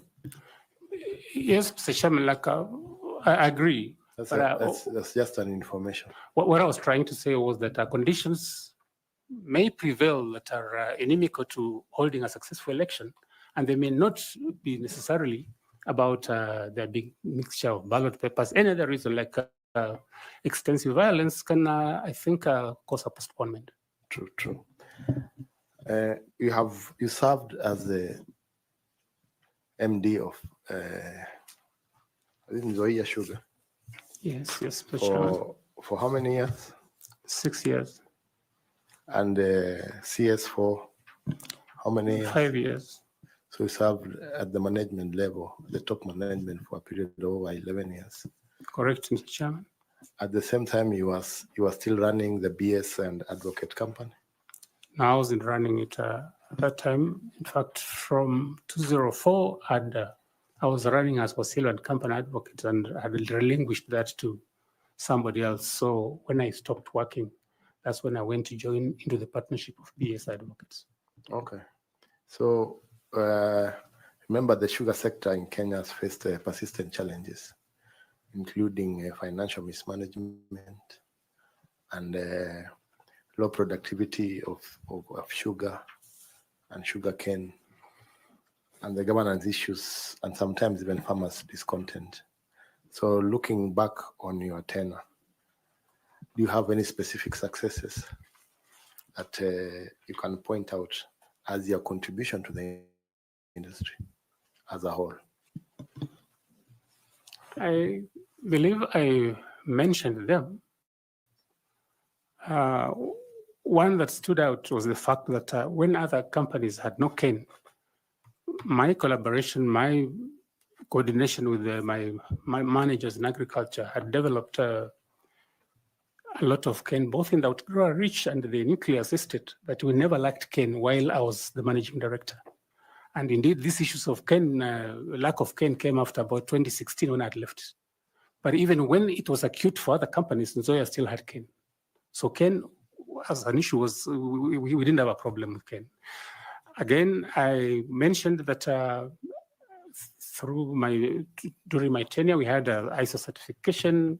We were acclaimed as the best company in terms of HR management in 2012 by PS Kiome then. Then, of course, we had a break into a super brand and I think branded sugar. And of course, the highest production ever since the company was incepted in 1978. And we made a profit for the first time. So those are, I think, the achievements. Maybe for those of people who not understand the ISO certification, can you explain that a bit? ISO is a process you go through over a period of time, midwifed by consultants. Like in the year, we were midwifed by Kenya Bureau of Standards, and where processes, production processes, for instance, marketing processes are mapped out so that we know that on this particular occasion, this is the way we will make sugar, and that when you compare our processes, when you compare our standards, they compare favorably using those standards with the other companies worldwide. And when you do that and you are certified, then it means your sugar can compete favorably in the world market, like sugars from any other jurisdictions that have better equipment, better ways of production. So that is where I took the year that in the world market, it was a product that was sought after because of the organized manner in which the production was done. So that means acquiring proper licenses and other documentations. Sorry, Mr. Chairman, like which license? So does it, that means also acquiring proper licenses and documentation for the company? Well, of course, there's the sugar production license that you had to procure, I think, it cost $1 million from Kenya Sugar Board. But in terms of ISO, I think what we're looking for is the ability of your product to compete with other products of the same nature. And all we did by getting ISO certified was that we are convincing the world that our sugar is produced in such a clean environment, such a predictable environment that it's as good as any sugar produced from the more developed sugar production areas. The reason I'm asking this is because of the farm in which you run. From what we have seen and discussed here, you don't seem to have licenses to run your farm, yet you are able to have very good licenses to run Zoia Sugar Company. I think I've said that in my practice, I've had licenses to practice. That wouldn't, again, compromise the fact of the production ISO certification merely because perhaps during 1 month I was not able to have this and that. I think that should be an isolated issue. But like I said, really, what you are raising cannot water down the fact that I got those achievements while I worked as the managing director.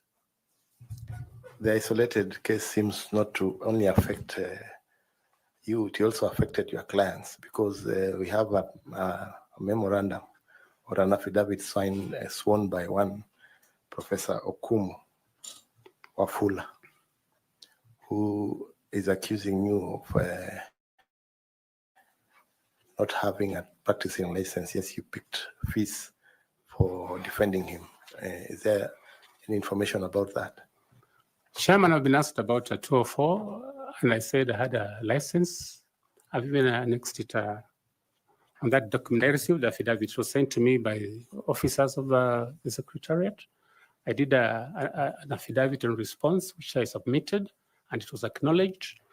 And all I can say is that as an advocate, you give advice to a client. It may not be what he wants to hear. And the mere fact that the client doesn't want to hear your advice or to take your advice doesn't mean that you are incompetent. It may be a difference in opinion. It is not proof that you're incompetent.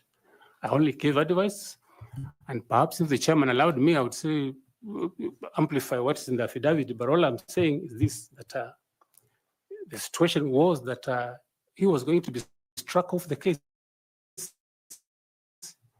and the opponent be given rights to administer the estate of the deceased person if we didn't take the action we took. And the man was in the UK.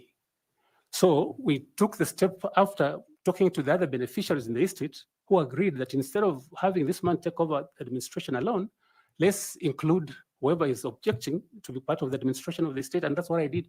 I did nothing wrong. I took the advice I thought was in the best interest of my client. So the attached affidavit includes an attachment of from LSK, which indicates that Wasilwa Saul Simiyu, number P105/1780/88, working at PMS Advocates, practicing year 2024, practicing status inactive. That's true, Chairman. That document, I looked at it, but I have annexed the certificate of the practice certificate on my response for that particular year. Thank you, Chairman. Okay, Prof. Please take up. Chair, even as I start my session, I might request the Secretariat, if at all they have the response from Wasilwa, if they can avail it to us. Because the only thing I see in this file relating to a practicing certificate is for the year 2022. So if there's any other practicing certificate of 2024, the Secretariat.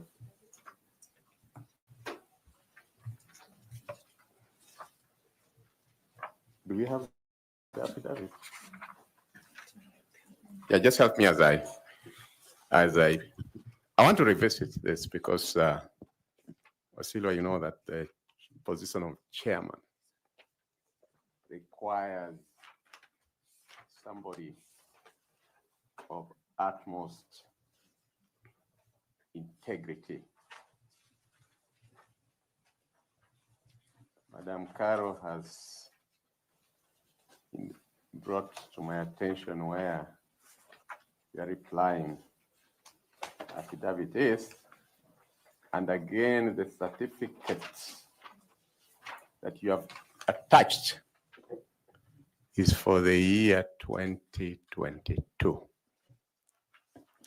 So you haven't answered Boris' question because the certificate you have attached here, practicing certificate, is for 2022. Can you clarify where the 2024 one is? Chairman, maybe the photocopier left out that, if that came from the system. Do you have the original? We can use the original. We don't have to use a photocopy. I don't have the original right here, but I attached the certificates for 2022, 2023, and 2024. And you're saying that the LSK portal that has been printed as both the LSK Council with our Vice Chair and the LSK representative, Caroline, who have said here to you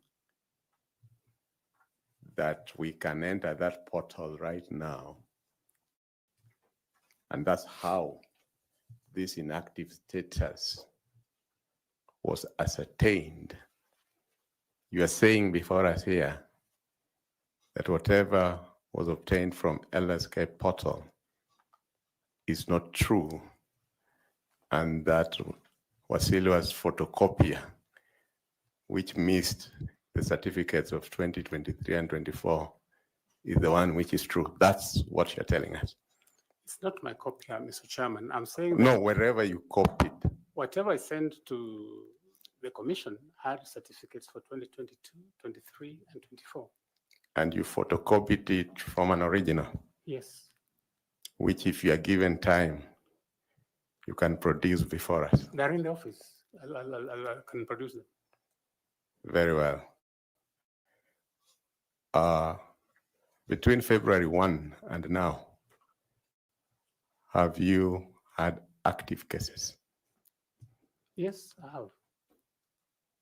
You can tell us some of them? It's very recent. I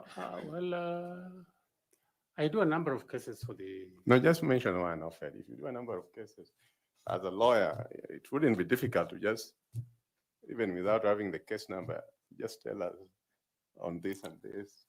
That's the case I handle. Or I'm handling. One of Winfried Dhiambo against Kenya Revenue Authority is pending for judgment. I think coming for judgment sometimes this month. In which jurisdiction? Bungoma. Thank you. Mr. Wasilwa, as chairperson of IEBC, which you have asked to be, your leadership will be judged by your personal integrity, honesty, and ability to uphold your word under pressure.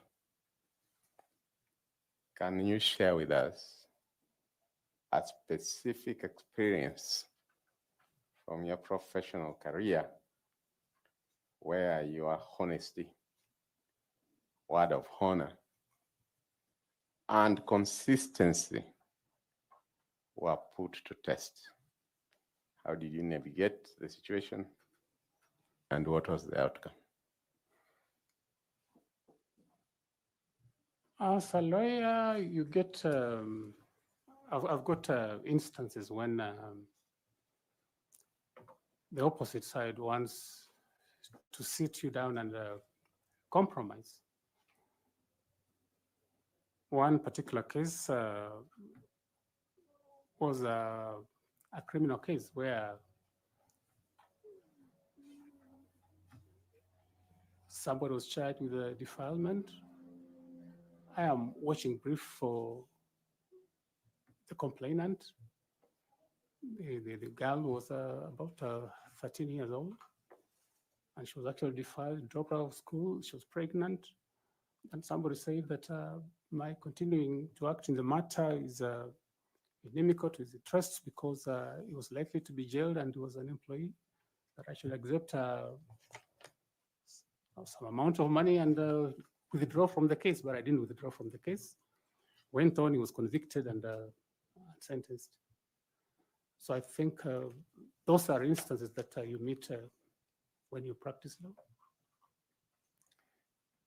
Just as my colleague Bori intimated to you, the sugar sector in Kenya has faced persistent challenges, including financial mismanagement, low productivity, governance issues, and farmer discontent.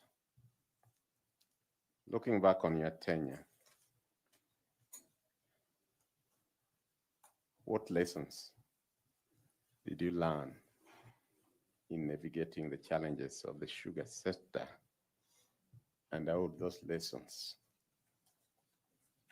shape your leadership approach if you are appointed chairperson of the IEBC? The sugar industry is, sugar is sweet as a product, but sugar attracts very bitter politics around it.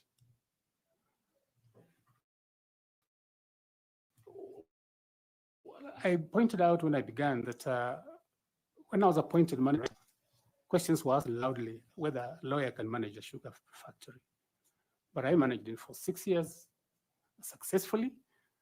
I insist that at the time I left, it was a going concern. It had money in the bank, staff were being paid, contractors had been paid in full.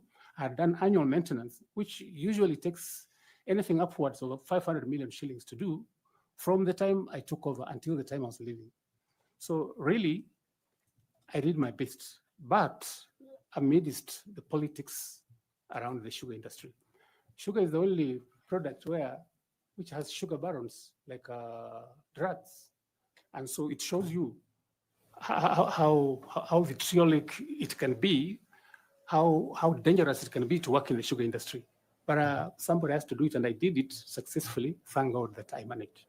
But all I can assure you is that I managed to circumvent the politics around it because it was so political. I managed to pay farmers, and there were no complaints at the time when I was working as managing director. That record is there. The record of profit making in 2012 and the record production of 71,000 tons is there in the company's books.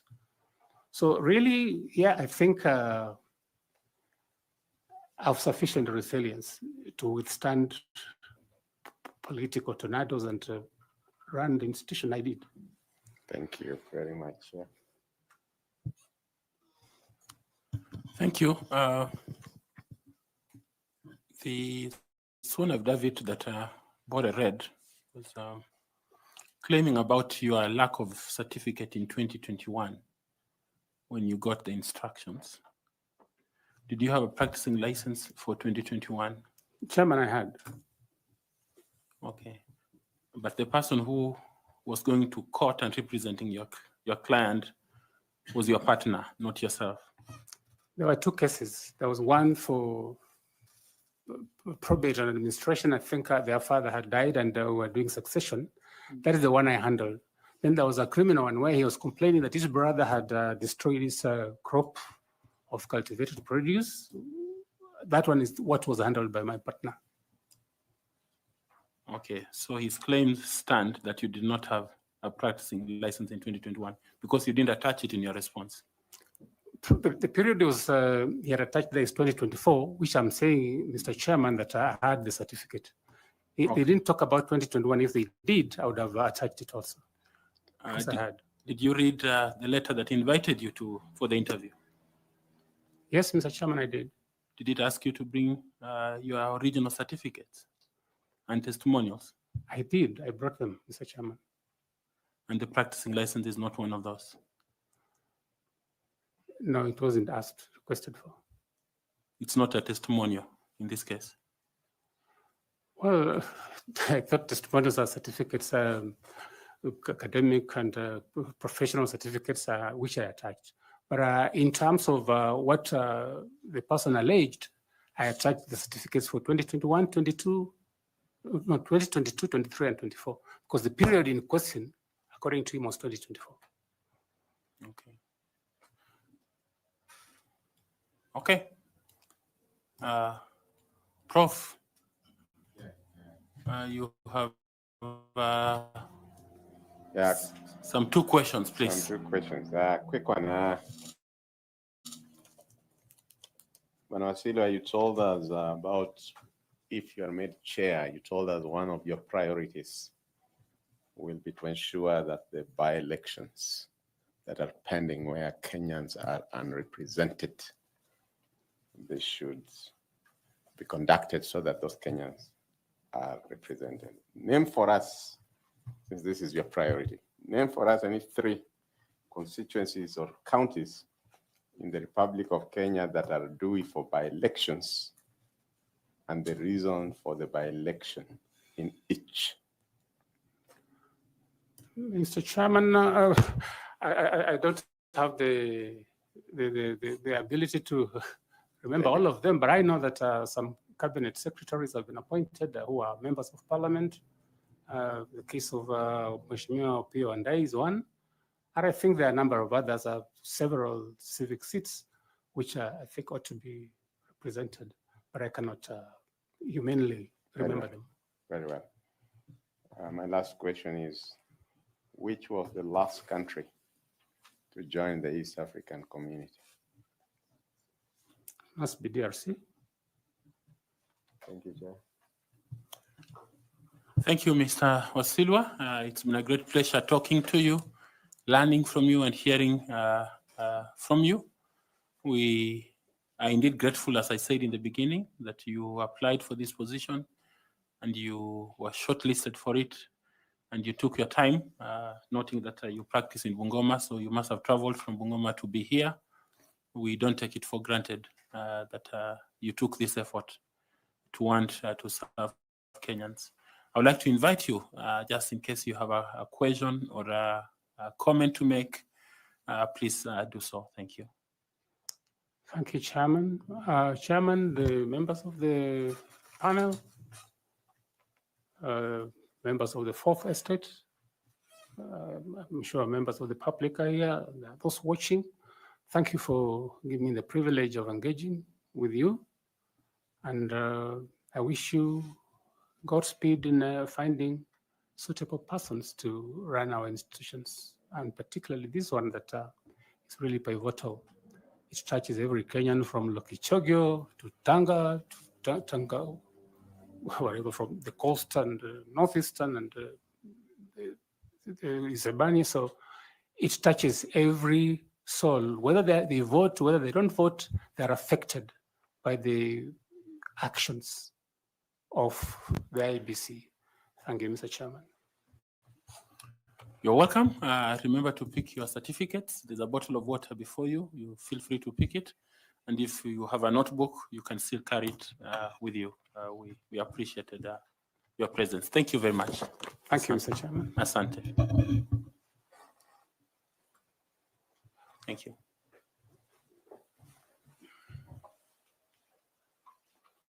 Thank you.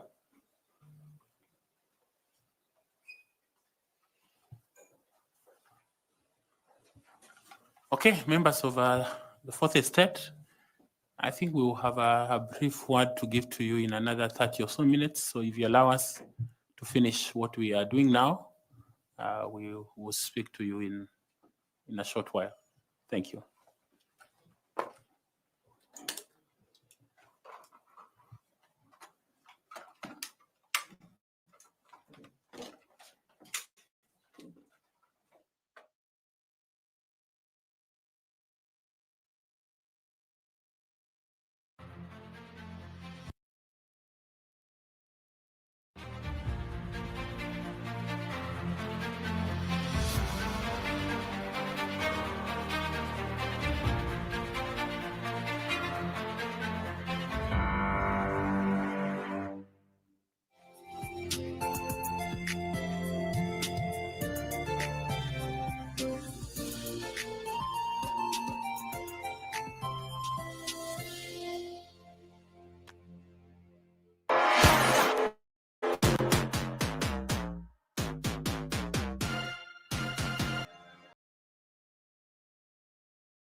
Now, we have NCIC about cohesion and integration. Yes. We have the Ethics and Anti-Corruption Commission, which is the one that is dealing with investigating cases of corruption and recommending action to be taken by the DPP. And in other cases also just going and having settlements with the people that they found, Jano, hii shamba ulinyakua. Sawa Jano.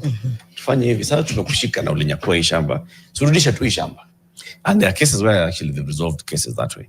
But there are those that money has been stolen, money has gone, and cases go to court.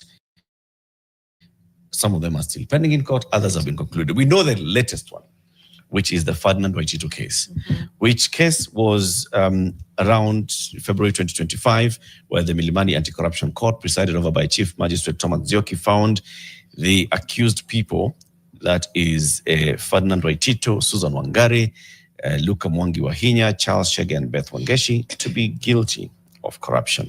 The case was around the misappropriation of 598,198,328 shillings. Okay? Even the 8 bob matters. It does. This was money allocated for road construction projects in Kiambu County.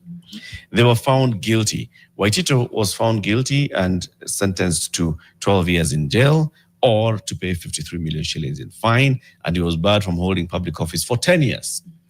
His wife, Susan Wangari, sentenced to 1 year in jail with an option of 500,000 shillings fine.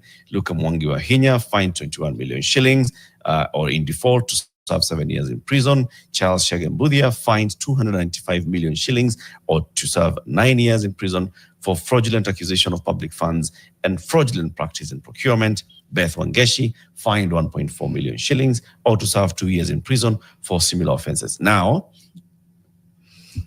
as it stands, none of this has been overturned by a higher court. So all these people are corrupt people. We can call them today, they are corrupt people. They have been found so by the courts. The amounts here in Kiambu alone for this one issue, 588,198,328 shillings. That I don't want to discount any of them. Over the 8 shillings half matter. a billion shillings in that one case.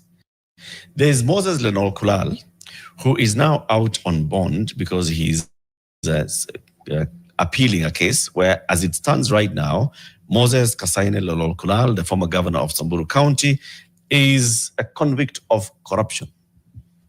Hesbon Washira Ndadi, a businessman and proxy of Lenol Kulal, is also convict involved in the fraudulent transactions.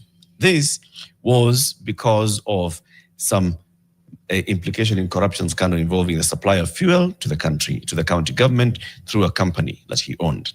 The scandal centered on the misappropriation of approximately 83.4 million shillings between 2013 and 2019. Found guilty. Governor Lenon Kulal ordered to pay a mandatory fine of 83 million shillings, fined another 2 million shillings, or in default to serve 8 years in prison.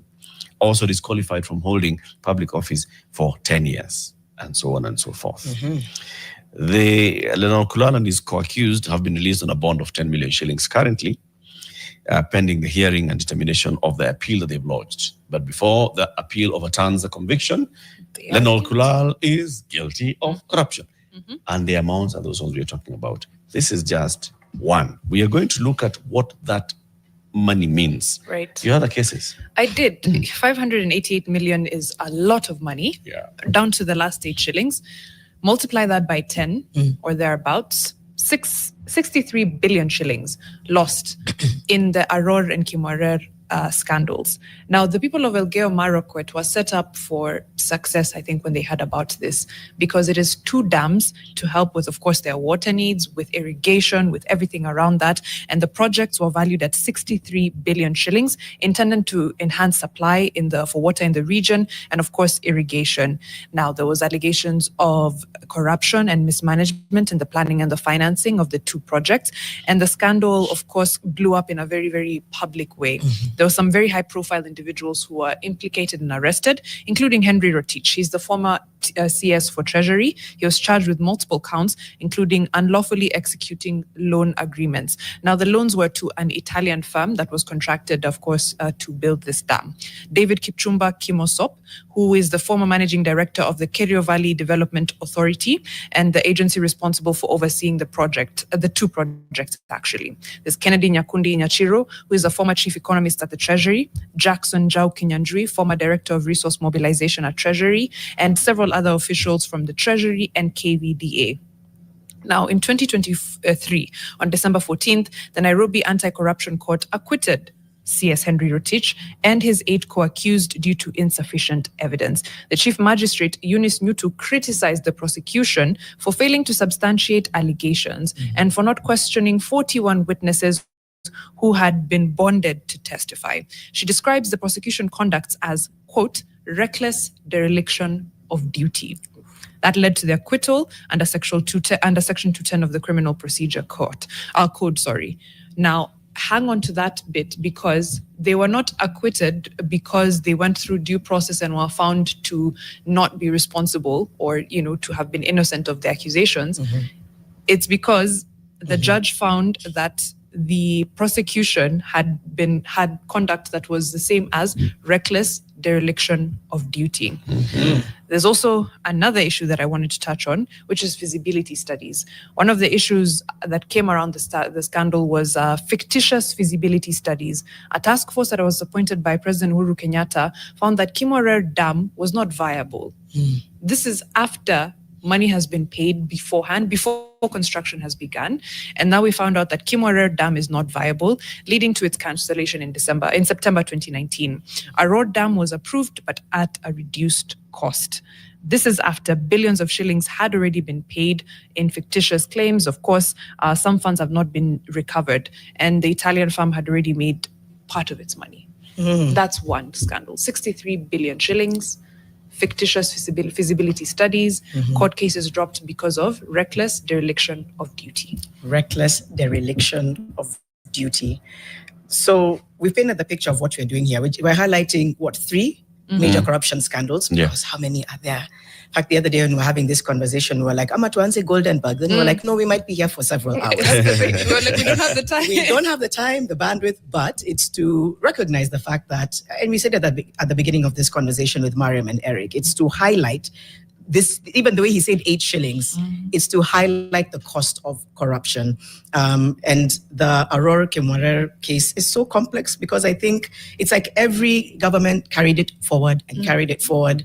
Oh, it's too expensive to do. And then before you know it, when you least should, that's when you undertake it, and then something gets lost in translation. So we've spoken to the Ferdinand Waititu and that scandal, spoken to Aror Kimorer. There's also the NYS scandal, lest we forget. So we'll do some highlights here as Mariam and Eric have done. The National Youth Service scandal in Kenya refers to a series of corruption cases involving the misappropriation of public funds allocated to the NYS, a state agency tasked with youth empowerment projects. And the scandal unfolded in multiple phases, with the first major incident coming to light in 2015. A few highlights here: that the amount involved, approximately 791 million Kenya shillings, fraudulently siphoned, thank you for the choice of word, from the NYS coffers. And these funds were intended for road construction project in Kibera, but were misappropriated through inflated invoices and fictitious payment.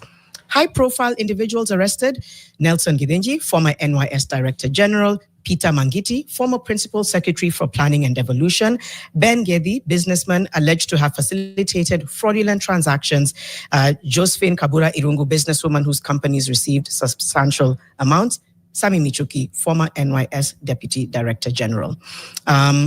What's the current status of the court cases? There's been acquittals. That was in October of 2023. Milimani Chief Magistrate Wendy Micheni acquitted former NYS Director General Nelson Githinji, ex-Principal Secretary Peter Mangiti, and 23 others due to insufficient evidence linking them to the theft. But the convictions, however, in November 2024, former NYS Finance Director Samuel Wachenje and Principal Supply Chain Management Officer Hendrik Nyongesa were convicted for their roles in fraudulent payments. One received a 5-year prison sentence, while the other was sentenced to 7 years. Some charges were dropped. In 2019, the Director of Public Prosecutions dropped charges against 11 suspects, among them NYS Deputy Director General Sami Michuki, citing, again, insufficient evidence. So we've painted the picture of the cases and the money lost, convictions, some dropped, insufficient evidence. But again, I think what we're trying to speak to, for lest we forget today, is you've heard all of these figures. I mean, they are diabolical. But we've almost become desensitized or numb to them, because 719 million. We have not almost, Janet. We are? We are. We are numb. Oh, yeah. And desensitized. When it says 791 million shillings, you're like, because it hasn't hit. Yeah, 588 million, yeah. So let's even bring in the Bs, okay? How much for Aurora Morera? 63 B. Okay. Billion. Yeah. It's 63. Right? So we may say that in Aurora Morera, though, so this was money that was supposed to have been committed, and maybe money was not lost because money was not paid out, or whatever. The whole issue here is the cost. The costs, if all these 700 plus million shillings is siphoned out of NYS, which is an entity that is meant to elevate young people. Okay, give them skill and training. In many cases, also employ them for a while. Right. And make sure that our youth are gainfully employed and engaged. That is 791 million shillings that could have done that, and it did not. 588 million shillings for road projects in Kiambu County. Okay, we had an MP from Kiambu County the other day here, Githunguri, telling us about a road to Uplands that has not been completed. That's just one road, and you can say that's on, maybe it's a main road. You know, it comes all the way from Ruiru, from Juja, it goes to Uplands, Nisasawa. There are many other small feeder roads that get into farms. When we talk about farm gates, you're saying that skuma, na cabbage, na spinach, they come from a certain area, maziwa inatoka mahali fulani. For that maziwa to get to the cooler, it needs a road, a proper road. A road was not constructed because some money was eaten by some people. The cost of it is what matters. The people of Aror and Kimorer around that area could have benefited immensely from these dams. They'd have helped with water, they'd have helped with irrigation projects, and even the people downstream could have benefited from such. Today, we don't have those two dams. Do not exist. The cost of it is way beyond, but also we are numb to that. Maybe we are need numb to the cost, we are numb to the amounts, we are numb to everything. I'll try to put some numbers in perspective, and I know we'll do that throughout the hour, but just from some math. Aurora Kimorer Dam scandal, 63 billion stolen what could have been done with this money? Water supply and agriculture. Build, if you're looking at costing a dam at 1 billion per dam, 63 fully functional dams, to your point. How much more would that have benefited the communities? So wait, but we were to build 2 dams with 63 billion, but we can cost for a dam at 1 billion. At 1 billion. Some smaller dams. Some smaller dams. Still, because it matters. Benefit communities, right? In the long run. Drill, if you're looking at a borehole, one being about 5 billion, drill 12,600 boreholes at a cost of 5 billion per borehole. So Billion or 5 million? million. Sorry, 5 million. Apologies. Okay. Are you seeing how I'm becoming desensitized? So you're 5 million for borehole. It's You have still really expensive, you've gone yeah, like you've 7 gone kilometers. deep. underground, Yeah. no. But yeah, But let's we're being just conservative. Broadly, we're being conservative. let's say you've done a nice borehole, you've gone, let's say, 300 meters down, then you've put up a nice pumping station, you've solarized it, so that it's using solar, and then you've connected pipes. Yes. So not just from the borehole, but pipes all the way to the beneficiary community. Right. So you Yeah. take a 5 If you million. get- 5 million. How many? 12,600 boreholes. 12,600. So thousands of boreholes. And thank you both for saying we're using conservative terms. This is just ballpark because we want to sensitize. We want to feel the pain again. Because right now I think we're numbing ourselves to it. So these numbers give that kind of perspective. If we're to go briefly into things like food security, for example, and we're to look at the cost of about 2,000 shillings per family for subsidized flour. Providing subsidized maize flour unga, that would be able to, at 2,000 shillings, provide 31.5 million families with that. 31. With a packet. How many packets? We're looking at subsidized maize flour for 31 million. 2,000 Kenya shillings per family is how many Because packets? 2,000 is several packets. If you just go, let's even say that unga is 200. Let's say it's 200, Let's say yeah. it's lower than that. Right. It's So 10 those are 10 packets. packets. So you're providing 31 million families with 10 packets of unga. What? We're still looking at irrigation as that sinks in. If we're looking at 30,000 Kenya shillings for farmers for irrigation kits, again, modest figures, broad figures, that would be 2 million irrigation kits for farmers. And you think about what that can do For our agriculture. for the agriculture, because it's looking at how this money could have gone to different sectors. A final one, it's actually quite a list of them. Water budget cost of borehole, I think we've spoken to. Tarmac roads, you just spoke to roads. If we're looking at 60 million Kenya shillings per kilometer, does that sound viable? 60 million per kilometer For some roads. for some roads? Yeah. I guess depending on the type of Yeah, but that's I think that would be the categories of roads, the low volume sealed roads, and then you go into those high roads like the Western Bypass, which was costing 1 billion shillings per kilometer, which included land acquisition. Okay. That's And true. it's a dual carriageway, so it's a multi-lane road. It was 1 billion shilling per kilometer. Okay. And you're putting in how much? So Let's work with 60 per kilometer. let's go with 60 per 60 kilometer. Could Low construct, volume sealed road.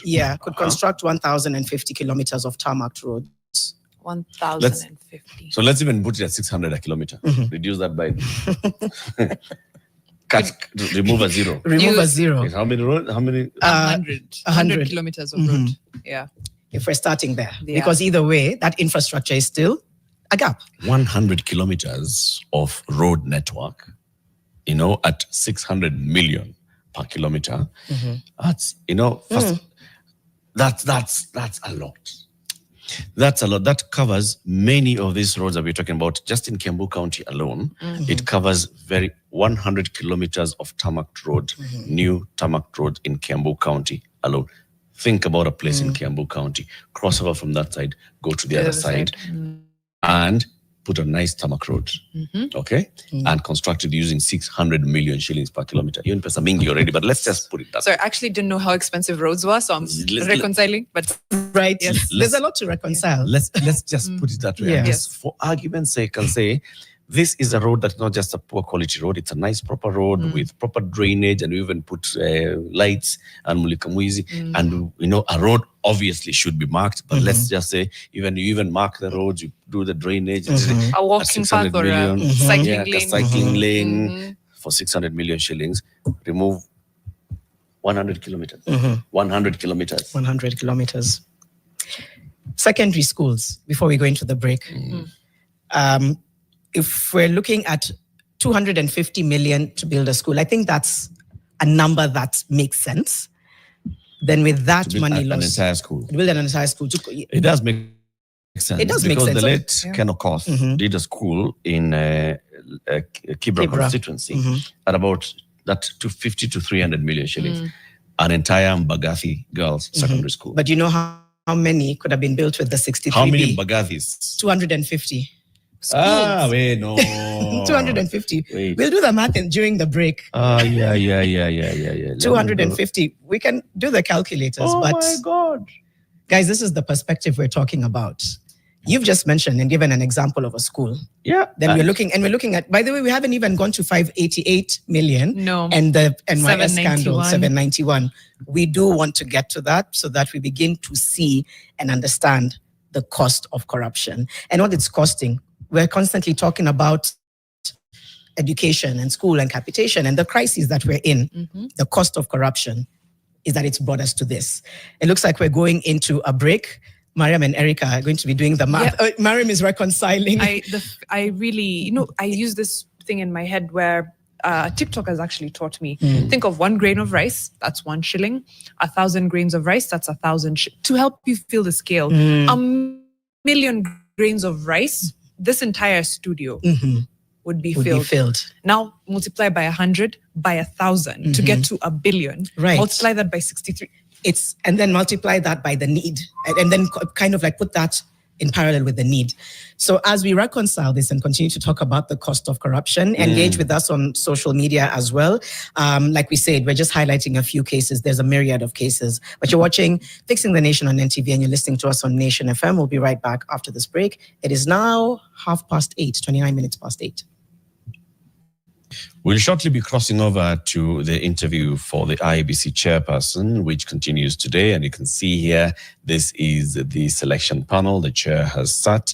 And the candidates for today, Lilian Wanjiku Manegene will be interviewed, then Robert Akumu Asembo and Saul Simiyu Wasilwa. These are 3 of the candidates for the position of chairperson.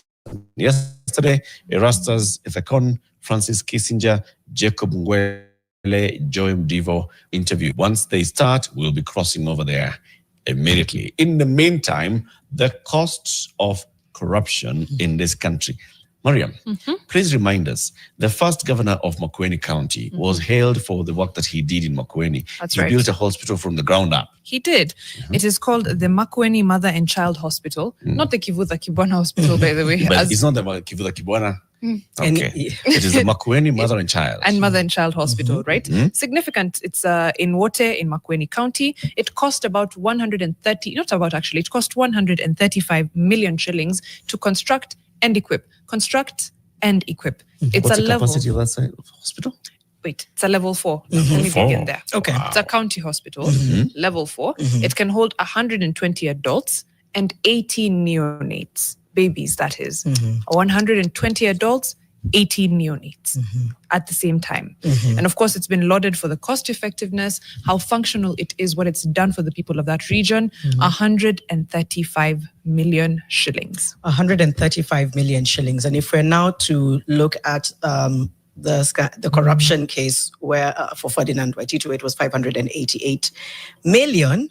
My mathematics shows me that you could build about 4 or 5 of those thereabouts, right? Because now we're in the millions. So it's it's 588 divided by 135.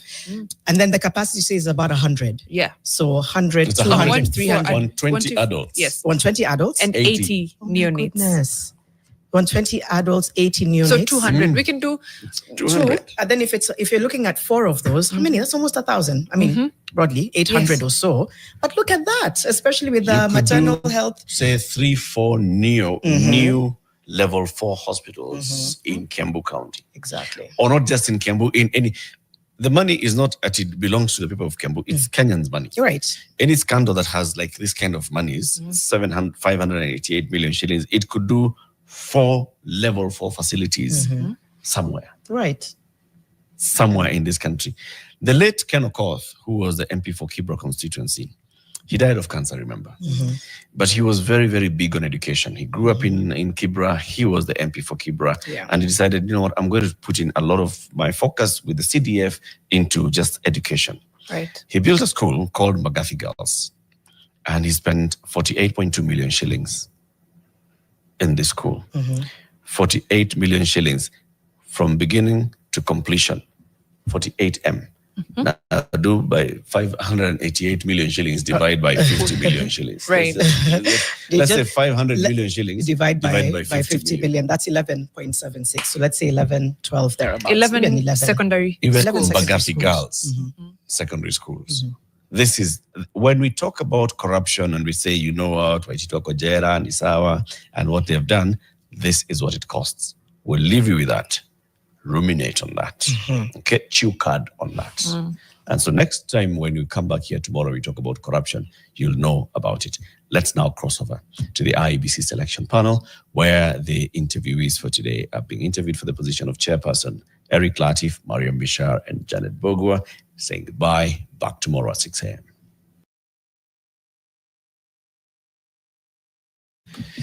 But let's talk about arbitration. Maybe actually the government of Kenya and the people of Kenya just needs alternative dispute resolution. We need some kaya opportunity to pelekane. Or maybe it's not arbitration, maybe we need mediation. Yes. Maybe it's just a softer one. So we need to understand all those things. What are the other alternative dispute resolution mechanisms? We can go to court, and Kenyans are very fond of that. Tupatane mbele. Tupatane kotini. Tupatane kotini. The Constitution has mandated the judiciary to look for other ways of resolving disputes, of disputing resolves. Our guest is Jackie Oyuyo Gevenji. Right. She is the head of the Nairobi Center for International Arbitration. Good morning, Jackie. Good morning. How are you? I'm well. How are you? Very well, thanks. Mova kama judge. Hapana. Judge hawezi Ni kofia tu. Thank you very much for joining us today. Of course, you're going to teach us all about arbitration and the other ways in which we can resolve our disputes without necessarily kupelekana mbele and costing us all this amount. In legal fees. This is what we are being told by the Auditor General that counties are spending. Maybe they should have just come to you. It should have been cheaper, probably, right? But Jackie, let's hear today's quote from Good Girl Jano. Today's quote, which I think I threw off Mariam and Latif a bit. They were like, lead with inspiration. I'm like, let me lead with the truth of what we're talking about today. P.L.O. Lumumba said, the rank of most political leaders in Africa is that they are thieves. Let's call them as they are. Jackie's almost like, let me sit with that for a bit. He's a lawyer and former director of the Kenya Anti-Corruption Commission. And he's spoken out time and time again about corruption, about poor leadership, about poor governance. And we just thought it was fitting because of some of the conversations that we're having today. That the truth is they're thieves. It is what it is. It is what it Wakili, is. a quick one. A quick one. Go ahead, Mariam. See how right? What do you think of those words? I know you want to stay away from, I think there is indictment that is probably justified from the Kenyan population in terms of how public monies have been handled, how projects have either been delivered or not delivered, possibly not even delivered well, even the ones that are partially delivered. So both at national level and county level, I think the accountability structures really need to kick in so that where there has been excess on the part of our leaders, and especially those who are entrusted with the custody of funds, that they then are accounting for those funds. I think you've recently seen a former governor who is now a guest of the state and is really lamenting the lack of friends that he had in his phone book. So, be careful who your friends are. Be careful what you're doing with your friends and where you may end up if you have the wrong friends. Yeah, these should be teachable moments, I think we're not in the nature of saying, good for them. But at the end of the day, I think those should serve as examples to just show you this is what happens if you push your luck too far. Yeah. So that you could end up where the former governor did. Indeed. Jano, I don't agree with you. I say good for them. Oh, you're saying you don't agree with me in terms of Yeah, good for them. we should not, really say. I didn't say we shouldn't. We shouldn't. You are caught with your hand in the cookie jar. Yeah. So you need to face the repercussions of good that. For you if you find yourself at committee. Right. Sour. And so maybe this is where Jackie comes in to get us to let's not get to the place where we have to get there. To get there. Yeah. And maybe to just start by defining what alternative dispute resolution is and the scope of what that entails. All right. So alternative dispute resolution, typically abbreviated as ADR, and some of us have now started calling it appropriate dispute resolution, is not sort of counterintuitive to us as Africans. Because pre-colonial times, pre-legal systems, we did have ways and means of resolving disputes in the community, disputes between, members of the community. So ADR, in a broad sense, then, is those sort of dispute resolution mechanisms outside of the judiciary, outside of the court system, that enable parties to resolve their disputes in their own way, in private, largely, and with hopefully a win-win outcome for parties. There is what we call a spectrum of dispute resolution mechanisms. So let me start at the bottom, if you will. And when I say bottom, it simply means the ones with the most autonomy for the parties or independence for the parties to decide how they want to proceed. And then as we scale up all the way through to the court. So I say as a start, it's negotiation. It's the four of us sitting around a table and seeing where we went wrong in terms of our contract, and when I say contract, I'm saying it quite loosely. We have social contracts, we have business contracts. Social contracts, family relationships, we have relationships in communities, some of the things you were discussing in the prior hour around accountability, those are also social contracts. They may emanate from the Constitution, they may emanate from values and systems that we have culturally. So a family relationship, for example, is a social contract. So when we steer away from what we intended, then when we come across the table as the four of us, what is it that we can negotiate? What is it that I can give, somebody else can give, and then we all sort of walk away feeling that we've all heard each other and we've come to a settlement that we're happy to live with. So negotiation at its most basic description is us sitting around a table without anyone else present and determining our future, so to speak.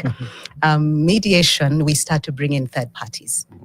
And the third party ideally is a mediator or even a panel of mediators. I think you saw this one time when, you remember the prolonged strike with the doctors? Yeah. I think it was possibly about 4 or 5 years ago. There was a panel of mediators that was put together. I can't speak to the outcomes of that mediation, as we have seen. But the idea then is to bring in a third party to help you negotiate. So the mediator will never give you a resolution. They will guide you in terms of that conversation we had amongst the four of us. Now we bring somebody else in to help us to continue to speak, especially where we have jammed with each other. We're not talking anymore. So how do we now start to open up the channels of communication so that we can, again, reach a decision? So the mediator will not give you a solution, but they'll facilitate that negotiation. So what's the job of the mediator here? Like a counselor? I don't want to say that, but I think they unlock blocked channels of communication. How? So there are certain principles as mediators, and I'm a mediator as well, in addition to being an arbitrator. We apply, for example, active listening. We listen to Janet, listen to Eric, listen to Mariam. What is it that Mariam is saying? Also diffuse tensions.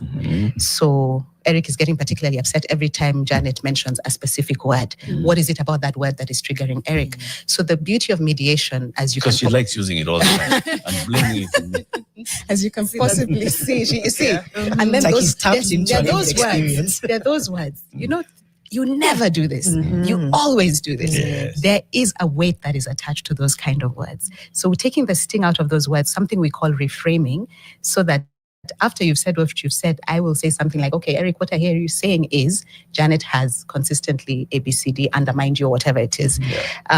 So it works quite well in disputes where, again, community disputes, where parties, one or more parties, and it works particularly well, I think, and this is the distinction with arbitration, where there's a community interest at play. which might be a little different from arbitration. So in mediation, then the work of the mediator is to facilitate that continued conversation. And there are times when you'll allow emotions to come to the boil. Just let them come out. And then after that has happened, what then can we do in terms of, okay, you're upset. What is it that, do we still want to achieve this? Do we still have this goal in mind? Even in succession disputes, for example, you've possibly read in the news in the last few years about succession disputes that have taken 30 years in the courts and were finally resolved through mediation. So again, allowing people to take a moment and step back and say, if we continue with this dispute, where are we all going to end up? Who is the winner? Who is the ultimate loser in this process? So that's mediation, bringing in a third party to help you negotiate a settlement. In between mediation and arbitration, there is conciliation, which I think you mentioned earlier, Eric. And conciliation, the difference, if you will, between conciliation and mediation is that the parties will actually ask the mediator or the conciliator, to suggest solutions and possibly either accept those solutions, edit them to what works for them, or reject them and ask them to come up with possible alternatives to the solution they had proposed. So again, in workplace disputes, and you'll see it in our Employment Act, the Employment Act actually allows for a conciliatory process to happen. And again, the beauty of all these processes I've mentioned so far is the privacy. The mediator will not disclose what has happened in the mediation session. The conciliator will not disclose. In negotiation, of course, you will not disclose what's happened. Moving then along from there, we come to arbitration, a little more formal. So you can see as we move up that ladder, a little more formality, a little less control by the parties. So in arbitration, you bring in a third party or again a panel if it's a multi-party dispute or multi-issues, so complex and needing more than one pair of hands. Then that arbitrator, the parties give them full mandate to resolve the dispute and say, it's almost like a private judge. Decide for us. And the outcome is final. It can only be challenged on specific grounds, which are listed in the Act, the Arbitration Act of 95. So some of the grounds, and it's serious grounds. It's maybe the arbitrator misconducted themselves or misconducted the process. So the grounds are typically around the whole process, was there due process, or around any unfairness, impartiality, bias, fraud. Serious things are the things that can challenge. So it's just not, I wasn't happy with the decision. You know, the courts will just say, okay, fine, you're not happy, but this is what you're going to live with. And our courts are quite respectful of the arbitral process and even of mediation. So even in mediation, if you then decide, maybe you had already gone to court, I had taken Mariam to court, and we then decided to go to mediation, or the court mandated us to go to mediation. Whatever the output of that is in terms of a mediation settlement agreement is enforceable in court. So if she starts to bring Kiherere again after we've already agreed what we had determined, then I can go to court. I mean, you don't want that situation. But if it gets to that, then it's enforceable. So one can argue that it's wise maybe to approach disputes by first starting with these alternative ways of doing it as opposed to going to the court. Do you find that there's heightened awareness around it? Because I was going to say, how come people don't choose to do that and they choose to go to court instead? But maybe based on your own experience and your own views, are people pursuing alternative dispute resolutions more, or is there still an information gap that's making people instead just rush to for the court process? I think it's several things. It is an information gap, but it's also where we are as a country. People are upset. People are upset with each other. They're upset with the leadership. So if you upset me more, then I want to really, hit you back. Punish. So tukutane, kotini, that sort of narrative. But for those who are aware, I think there could be hurdles around how do we even start? How do we appoint a mediator? How do we approach an arbitrator? And arbitration is a little simpler, and I use that term loosely in the sense that if parties have an arbitration agreement in a contract, then possibly they had envisioned that this is how we would want the arbitrator appointed. So the arbitration agreement might go so far as to say, if we as parties fail to appoint an arbitrator, then we will allow this institute or that institute to appoint an arbitrator on our behalf. The same can happen with mediation, but I don't think people know that enough.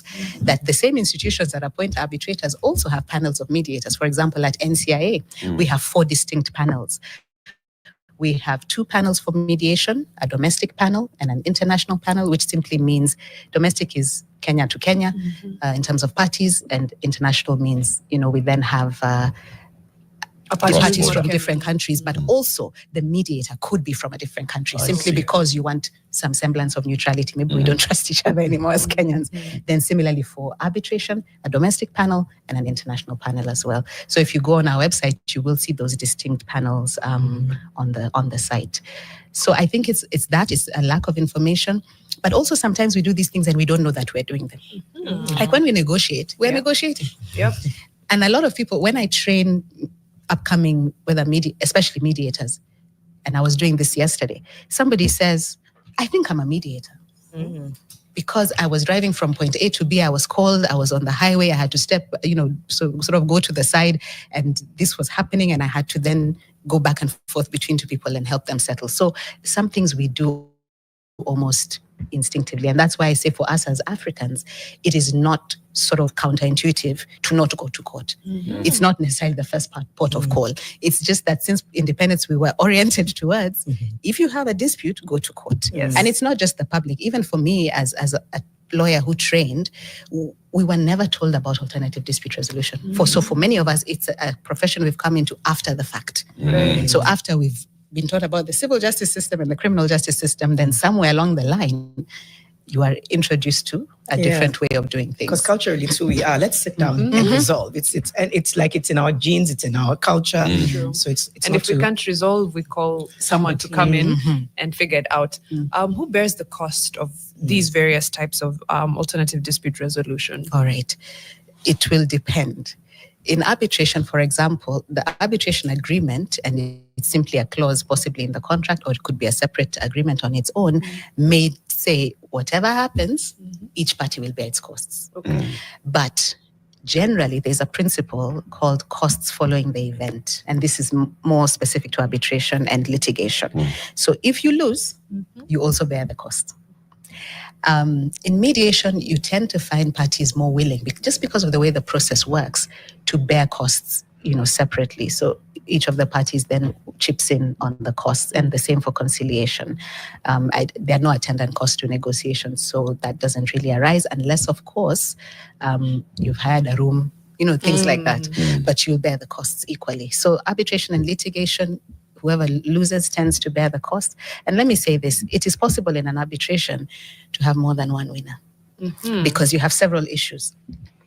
So on each of those issues, maybe on issue 1, did Eric breach the contract? He did. Did Jackie breach the contract? She also did. So in that scenario, then there's an apportionment of costs depending on how much heavier he breached it than I did, or if it was equal. Does the arbiter decide the apportionment of the cost? Yes. So in the Act, for example, I think it's Section 32 of the Arbitration Act, the arbitrator is mandated to determine questions of costs and also interest if somebody delays in settling the costs as well. Yes. Okay. The fact that we are very hardwired to go to court is undeniable, but we can sort of fight it. But now there's also courts coming up for like specific things. So it's like, it's a delay in salary or this and that, I can go to small claims. It's an SGBV case, I can go to an SGBV court and things like that. Where does arbitration fall with some of these things? I know, do you handle criminal cases ever? Okay. And this question keeps coming up. Yeah. Interesting, when we're being trained, and even when we train as arbitrators, we're very clear to say, and even mediators, we do not touch criminal issues. However, there have been at least 2 cases in Kenya, including 2 murder cases that have been settled through the alternative justice system, simply because it's contextual. In I think both the cases, there was a lack of witnesses who wanted to come forward to testify, which is always a problem for the prosecution. And then in those specific communities, one was in Samburu and one was in, I think, Wajir or somewhere else. The community has a way of compensating murder. So that is the way that they know and respect that maybe even putting somebody in jail will not satisfy the community expectations. So in those instances, we have seen it, and this is where the alternative justice systems come in, and the courts truly, as Eric said when we were opening, truly support and recognize these alternative justice systems, these alternative dispute resolution mechanisms. The only caveat in the Constitution is that provided that those systems are not repugnant to morality and our values.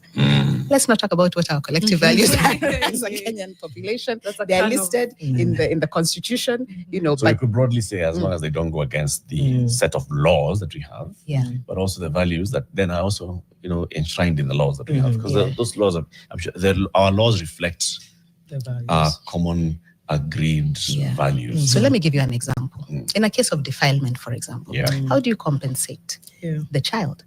There could be community ways of compensating the family, but what about the child who is the actual victim? So in that case, for example, I think the criminal justice system would work pretty well in terms of punishing and also making sure that that person doesn't go ahead to then commit the crime again and again. I'm glad you've brought in alternative justice systems, because I'd like you to show us whether there's any difference or distinction between alternative justice systems and alternative dispute resolution. Okay. Right? What there is, because we know from, like what you've said, there are some communities are handling matters in a communal way. And the judiciary has adopted this. And I remember having a conversation with the Justice Professor Joel Ngoge, who's like heading the AJS division of the judiciary, and saying we've established AJS courts in Kajiado, I don't know where, and then there's ADR. What's the difference between those two? Okay. I think the difference is the question of formality. Okay. As I've described both the process of mediation and arbitration and conciliation and all those, there are some inbuilt formalities in those processes. The formality in an AJS is really that community's own systems and procedures. So we would not superimpose the legality, if you will, of our traditional legal infrastructure. Okay. Of course, like you've said, if the law needs to kick in, then it will.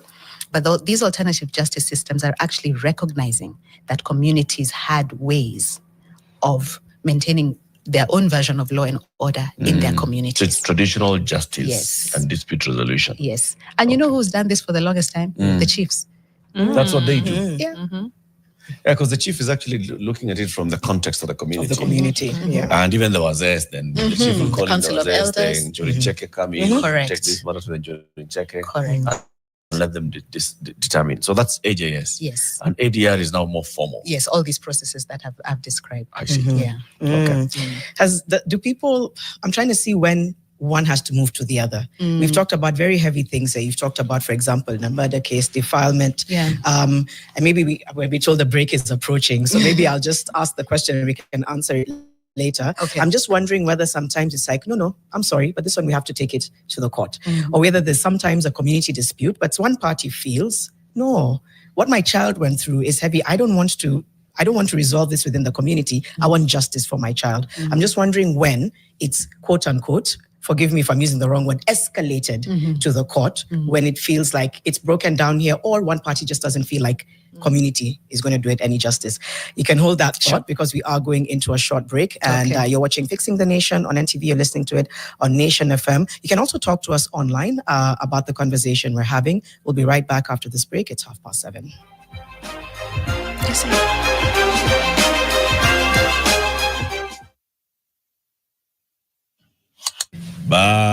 Sasa turudi kwa studio, and we're having a conversation with Jackie Oyuyo, who is the chairperson of the Nairobi Center for International Arbitration. You had asked the question, Janet, before the break. Yeah, I had asked a question about when to escalate, when something is beyond mediation and almost seems like it needs to be taken to the courts. So in mediation, a lot will be dependent on the willingness of the parties. And even in arbitration, and this is what I was saying about the parties' sort of control.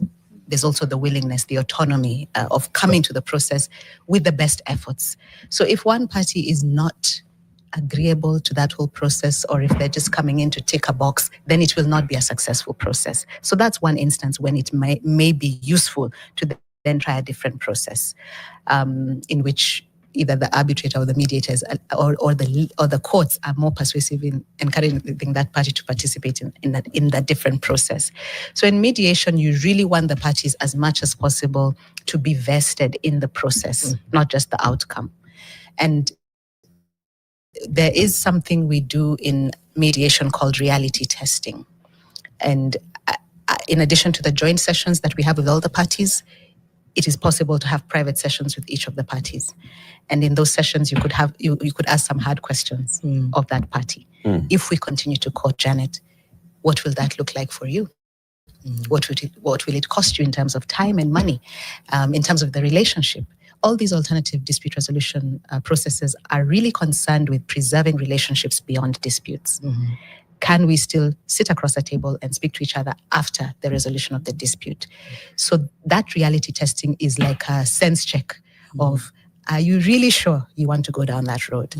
What is it that is and we move away from legal positions and to the actual underlying issues. Like, is it that all you want is an apology from Eric? Is that it? But what is the real thing that has made this difference of between you crystallizing to a dispute? And sometimes all it takes is an apology. But sometimes also somebody wants some compensation or some respect. A custody and maintenance case, for example, where the parties had separated, but the parent who had custody of the child that had visitation. So the parent who had custody had then moved on to a new relationship and was allowing the child to call that new partner daddy. And that was a big problem for the real dad. So he had refused to pay maintenance because he was like, but you have removed me from the parental equation. So those kind of conversations, the kind of conversations you may never have in any other process. I think mediation lends itself, like I said, to those social contracts where feelings matter, then mediation really lends itself. Or where it's a community, and that's a lot harder because everybody in the community might not have the same interests, but bringing that sense, everyone to a sense of harmony of what is the communal good in this. So those kind of things are the processes that mediation really lends itself heavily on. So you can begin to see that it doesn't have to be a contract in the true sense of a business, but it could be that social contract that you want to enforce as a parent, as a child in a succession matter, as a wife, as a co-wife in a succession matter. Those kind of things will lend themselves quite well to mediation.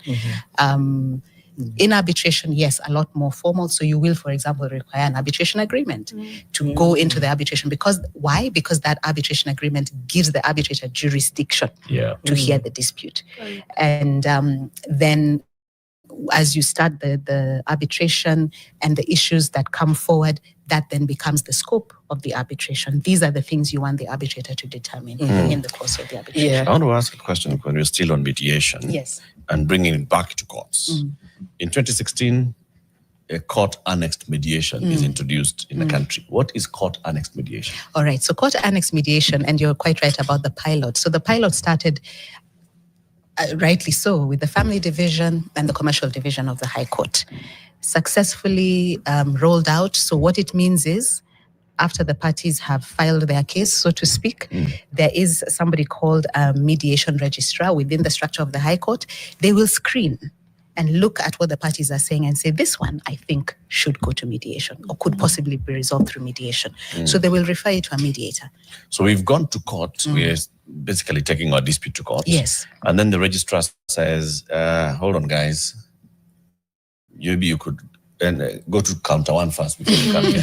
Exactly. And counter one simply means you're given, in the pilot it was 60 days. I don't know if it has now, I think it has now been expanded to 90 days to resolve that dispute within a mediation. Within 90 days? Yes. Okay. So they maintain a panel of mediators. They are accredited by the judiciary to then refer, and it's on a rotational basis. So everybody in the panel then gets cases referred to them. And also as a panelist, you could say, I just want to deal with commercial matters. I only want to deal with family matters. So to that extent, there is a level of expertise, if you will, on the part of the mediators in terms of the kind of disputes that they prefer to assist in. Okay. So within then that court annex mediation, as the parties, you have two options really. To submit to the process. You don't have a choice. You have to submit to the process. But as you submit to the process, back to the willingness, give it a good effort. Because what the registrar can do after those 90 days is send you back to mediation. Oh. Try again. Another round. Try again. Another 90 days. Try again. Okay. And also then it can be referred back to the Can the court registrar send us to mediation and one of the parties refuses? They can, but the registrar will take a firm hand and ensure that you submit yourself to mediation. Okay. What does a farm hand look like? So just, Nimesema uende mediation, enda mediation. Jaribu. Usipofaulu, unaweza rudi. Lakini jaribu. But how you determine that? Again, it's that willingness and that reality testing in terms of how much time do you want to spend in court, for example. You know, cost is not just a factor of money. It's also a factor of time. and emotional energy. Exactly. Right. I just feel like where feelings are, I think during the break we were talking about how, you know, I once heard somebody say nobody is more divorced than the other. Like you can't be overly divorced beyond what divorce is. And they were trying to make the claim that, you know, just you have to see through this process, make sure that everybody has the rights they deserve. But what they were essentially trying to say is don't encourage fighting till the end, right? Encourage the fact that however long you take to resolve this, you will still be divorced or you'll still have custody. I was trying to remember the point we were making and that you said you want to come in and talk about, is it the nuances or the ways in which you push families to resolve disputes? Really, in family disputes, and like I said during the break, there are some of the most difficult disputes because of what is at stake. It's a relationship and a continuing relationship. It's affinity by blood or marriage. So how is it that beyond this difference we're currently having, we can still survive and we can still respect each other and we can still move on, especially where children are involved? It becomes quite complicated because the relationship has to continue for the sake of the children. The children still have to be educated. Where is that money coming from if it's tied up in a dispute process? Can it be unlocked for then that child to go to school, have healthcare, have access to different amenities that they are entitled to as a child? So that escalation, if you will, of emotion, and like I said before the break, you can allow it to come to a boil, but then start to help the parties see reason, either in the joint or private sessions, help them to see reason, help them to start to participate by actually suggesting possible solutions to their dispute. I have a question on the fundamentals of alternative dispute resolution, because for, you know, civil court, criminal court, the constitution, you have a book you're referring to. Everything is right there. So what are the fundamentals that stop me from mediating between Janet and Eric and be like, I don't like Janet's hair today. So I'm an arbitrator, and suddenly, you know, my judgment is clouded. You should not be. In that, if you don't like her hair, don't be the arbitrator in that dispute. And I know we're taking it lightly, but in all fairness, one of the things you tell people, especially when we're training them, check your own biases. If you have a bias, for example, this is Kenya, against a specific community or a specific company, they eat your bundles, you know, then you should you should not actually take on that dispute. And when we talk about bias, it's at two levels. There's independence, there's impartiality.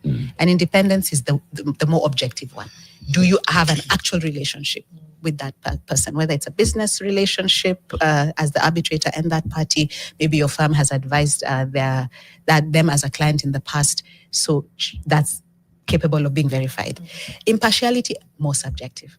And only you will know that you do not like her hairstyle. True. And how much it actually affects you. How much it's triggering you. Exactly. Yeah. So important then. And the next step, if you will, in that impartiality, have you, for example, been induced? And this happens. That's a thing. It happens. It should not be happening. I want to say it happens by exception. It's not the norm, but in instances where it happens, it should be addressed. And allow me then to throw in, through the Center for International Arbitration, NCIA, we have sponsored, if you will, a national policy on ADR. To address some of these questions that have come up this morning, the uptake of ADR, the awareness around ADR. Once you then take up a process, how should it be handled? So standards of practice among arbitrators, among mediators, conciliators, adjudicators, how should they conduct themselves? If they misconduct themselves, is there a disciplinary process? So those kind of things are what is being suggested in the national policy through what is being called a National Council on ADR. I know you guys were complaining about the number of offices that are being created, but a National Council on ADR, which could very well sit at NCIA because it's an existing structure. And then within that, having practice groups. Similar to what, for those of us who are lawyers, we have this in the Law Society. You have the bar bench committees, you have the committees on ADR, you have committees on for young lawyers and the like. So different practice groups that then, it's almost like a self-regulation by advancing and promoting standards, and then also saying this is the line we should not cross, and if you do cross it, this is what happens. So before the policy, so right now, today, if somebody feels that the mediator or arbitrator has been induced, what do they do? So first, of course, they bring it up with the mediator and or the arbitrator. Yeah. Say, I saw you, or I heard, or nimeona niko na evidence. And then, there's that opportunity then to recuse themselves an arbitrator. For arbitrators, for example, or to apply to the court to remove an arbitrator in those kind of excessive scenarios. But besides that, I think there is a deficiency in terms of the disciplinary mechanisms. And this is one of the things that then the policy is aiming to address. So it has received cabinet approval. I think it was May of last year. It's then going to go through the legislative process. And then hopefully our intention is that it becomes a policy that we can hold people accountable to. I want to ask one or two questions from people who are listening and joining the conversation. Sakina Latif, although maybe Eric has spoken to it, or maybe you have, Jackie. Question, when two or more parties involved in a matter that's directed for arbitration, do they have the option of choosing and agreeing on the arbitrators chosen for them and consent to the terms? Yes, they have the option. So when you're given that panel by, and I think they meant mediation. Okay, maybe they meant mediation, that's true. So when they're given that panel, they can choose from the panel. If they cannot, then the registrar can select from among the panel. Because sometimes you are so disconnected from each other that even agreeing on who should arbitrate or mediate is not something you're going to consider. Right. It becomes the next dispute. She's also asking, can an arbitrator intervene in a marriage where a prenup was signed and for various reasons, one party doesn't want to continue with the agreed terms, but the marriage took place, So in arbitration, only if there's an arbitration agreement or the parties enter into a post-dispute arbitration agreement. And must it be written? Yes. It must be a written agreement. Yes. Yeah, arbitration in the act. It's in the act. You know, because that's where you get your jurisdiction from as an arbitrator. So you want to be very clear that the parties have actually said we want to go to arbitration. Okay. Right? But the agreement between the parties that's under dispute doesn't have to have been written, right? If, for example, we had agreed on an employment contract, verbal one, or even our marriage, whatever we decided, if should we split up, we're going to do that, doesn't have to be formal. But our agreement with the arbitrator does have to be written down. So what I've seen with some of the institutions that invite us to serve on their panels as mediators, the first thing they'll ask the mediator to do is ask the parties to sign an agreement to mediate. And it just sets out the rules. You will submit yourself to the process, you will commit yourself to the process, you will give as much time as is necessary. So less, let me say, the typical contractual terms, but more of just making the parties agreeable to the process and also agreeing to meet the costs of the process. Yeah. I'm saying court and expedition specifically has actually helped to decongest the cases in court. Last year alone, 6,573 cases were referred to court and expedition, ranging from the tribunals all the way to the Court of Appeal. Yes. The highest number, of course, was in the magistrates' courts at 4,946, the High Court 1,081 cases, and all of them, by the end of the year, they were concluded with over 90% pass rate. Success rate. Tribunals, one case was referred to a tribunal, it was concluded. In the Employment and Labor Relations Court, 104% success rate. That means that cases even from the previous year that were concluded last year. 92% for the High Court, 90% for the Magistrates' Courts, 90%.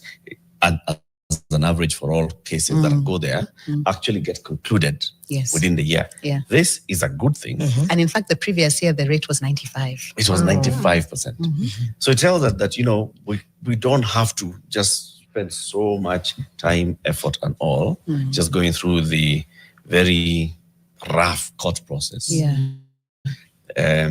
What's the term that you used for our cases? It's what where we are fighting each Adversarial. other. Yeah, adversarial. It's a very adversarial court process. We can actually go into this mediation where it's calm down your tempers. Truly, Right. Yeah, I think if more people were aware, because the court, it's public, it brings an element of shame. It's so heightened. It just feels like such a, I'm taking you to court. I think if more people are aware, is there a cost? I don't know, Maria may have asked that, but is it expensive? What are some of the things that you think would hold people back beyond knowledge? Are there any massive cost implications to going the alternative dispute resolution way that maybe people then cannot afford? I wonder if it would be more expensive than going to the court. But Arbitration could be, I will be honest, simply because you pay a rate pegged to the hours of it will take in the arbitral process. But I want to... And is there a time limit to arbitration must conclude within? Some could be. So, for example, under the NCIA rules and a lot of institutional rules, there's something called an expedited process. If you want your dispute resolved within a specific number of days or specific time, because maybe the subject is perishable goods or whatever, then there's an expedited process which must conclude within a specific time. If you look at the case reports from the caseload report of NCI, and you can download it from our website, the average number of days it takes to resolve a dispute is 80 days. I'm just using that for the sake of argument. You will find that 16 of those days are process related, and the balance are party exchange of documents related. Of necessity, because it is their process, they want to put their best argument forward. So it is possible to have an expedited process. It is also possible to agree a cap on hours. It's not that common, but you can agree a cap on the number of hours, but then everybody in the process has to be very disciplined. So if you said you're going to submit your documents by this date, then you submit your documents to the arbitrator. The arbitrator then, if they commit to a specific date for delivering the award, then that has to happen. But also the arbitrator can withhold the award if you have not paid the arbitrator. Yes. That's their final bullet, if you will.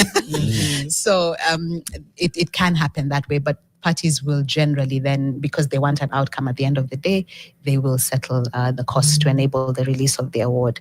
So costs could be one that makes people shy away from it. I think unfairly so, because the cases that the arbitration references that make their way to the public domain are the ones where there's a challenge to the award. And there has been a challenge, for example, based on the conduct of the arbitrator or even a question around the process. So unfortunately, this is what lingers in the public's mind when they think about arbitration. So because they're private processes, you don't know that, for example, that's just a small percentage of the number of cases that are actually being dispensed with through arbitration. So again, public perception, and this is something we then have to work on as, the community of dispute resolvers, to make sure that, number one, when a dispute comes to you, you're not on the exceptional side. You're actually on the side that is delivering the way parties intend and the way parties expect. But also, we are talking about it a lot more in spaces such as these. And thank you for giving us this opportunity, as always. Yeah, it's so important. It's so important. Yeah. I want to ask about payment. Can I negotiate with the mediator? Yes, you can. So we are deciding to go for mediation. Can we negotiate? You can. You can even come up with a payment plan. Right. So it's not like lawyers where there's a standard minimum. No. Or is there a standard minimum? There are rates. So for example, I'm a fellow and rank of chartered in the Chartered Institute of Arbitrators. So they have let me say a progression of rates depending on the level of the arbitrator. So an associate, this is their rate per hour, a member, a fellow, a chartered arbitrator. Those are the rates. So even as the institution appoints an arbitrator, they will look at the value of the dispute and say, can this be handled by a member? Does it need to be handled by a chartered arbitrator? Who is the best then set of hands to handle it based on the actual quantum or value of the dispute? Okay. Sorry. No, I was just going to ask, how do you, I'm just like, how do you pour back into yourself? Because I'm sure it's a lot. You're dealing with feelings and emotions. I'm sure there's a debrief. Is it rule? Yeah. When I go there, I'm just like, hey, Jackie, in the middle of all these families saying, "Now only Nico." So the interesting thing is that, like I said, the most heavy disputes, of course, are the family disputes. We don't currently have, let me say, a formal process for decompressing, but I know for me, one time after family mediation, the people I live with came home to find me lying down on a couch with the lights off. Because I just needed a timeout. And you need to, I always... Wait, did you just call your family the people you live with? I live with. Maria Mungacha too is slide. She was wondering. She was... The people with whom I have a social contract of a daily nature. So there is that. I think maybe we need to start thinking, and also in the legal profession, by the way, because lawyers also go through quite a lot, because you can imagine they're also the ones possibly representing parties on either side of this dispute. We do need to factor a lot into the wellness of professionals, whether it's lawyers, medics, any other profession. There's a lot that people are dealing with. Even for you, I think journalists, for example, the things they see on the ground, especially the stories that come make their way to your desks, there is a space then for that meditation. Yeah, I learned recently it's called compassion fatigue. Yes. But that's a story for another day. Is But sorry, compassion Mariam, you're going to ask something. No, it was just as a final one, I want to pull on the thread of alternative dispute resolution. What does a future look like where not everything has to be handled, in court? And I'm even now opening up to criminal cases, etc. What does, is that a possibility, and what does it look like? So, Mariam, we've just come off the back of Nairobi Arbitration Week, which was all of last week. 200 delegates from across the world, across the continent. By the way, there was a heavy contingent from what's that country you are now trying to affiliate yourself with? Oh, Malawi. Yes, Malawi. The Chief Justice of Malawi was here. Yes. She's been co-opted. So conversations are like scaling up, and you will see from the NCI journal that I've just shared with you, some of the conversations we're having around AI, for example, who is a party in a smart contract because they're self-executing, self-generating contracts, environmental disputes, where do communities fall in as parties to an environmental dispute? So on the one hand, there's this need to create awareness, but on the other hand, there's the need to follow through on the emerging issues and continue to be a part of that conversation. So at NCI, it's always a balance between doing the two. And this is one of the reasons we have Nairobi Arbitration Week. So we bring different players into the conversation. We had a neurosurgeon, for example, giving his opinions on AI, which was quite interesting. So there's a lot to say. The only way is up. Okay. Yes. Future is bright. Judy Agala says ADR is the way to go. Good work, Jackie. Thank you. Fixing this nation. Peter Otieno says, come on, she's indeed human. Thanks for being human as well. Thank you. Jackie Oyuyo is the chairperson of, I've got one. Jackie Oyuyo Vinji is the chair of the Nairobi Center for International Arbitration. She's been our guest. Keep it here for more conversations coming up in the next hour. Lest we forget the costs of corruption.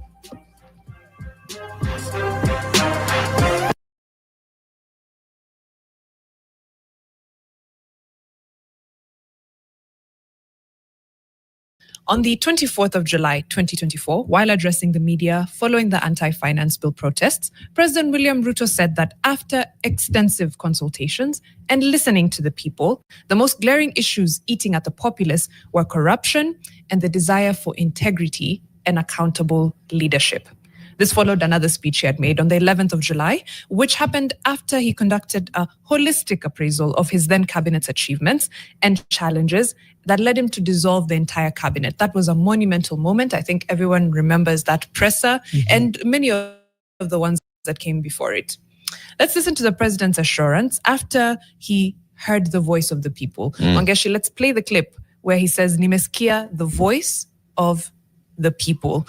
The fact that he said that at a time when we were grappling to be heard, struggling, going on the streets to be heard, losing lives to be heard, was such a monumental thing. And we said, okay, this is our turn. It's now our seat. We have a seat at the table, quote unquote, even if we had to, worm our way into it. And we're getting there. Let's see if the clip is ready. Basically, he said, I have heard you, and I have heard you clearly. You're saying All it's right. almost ready.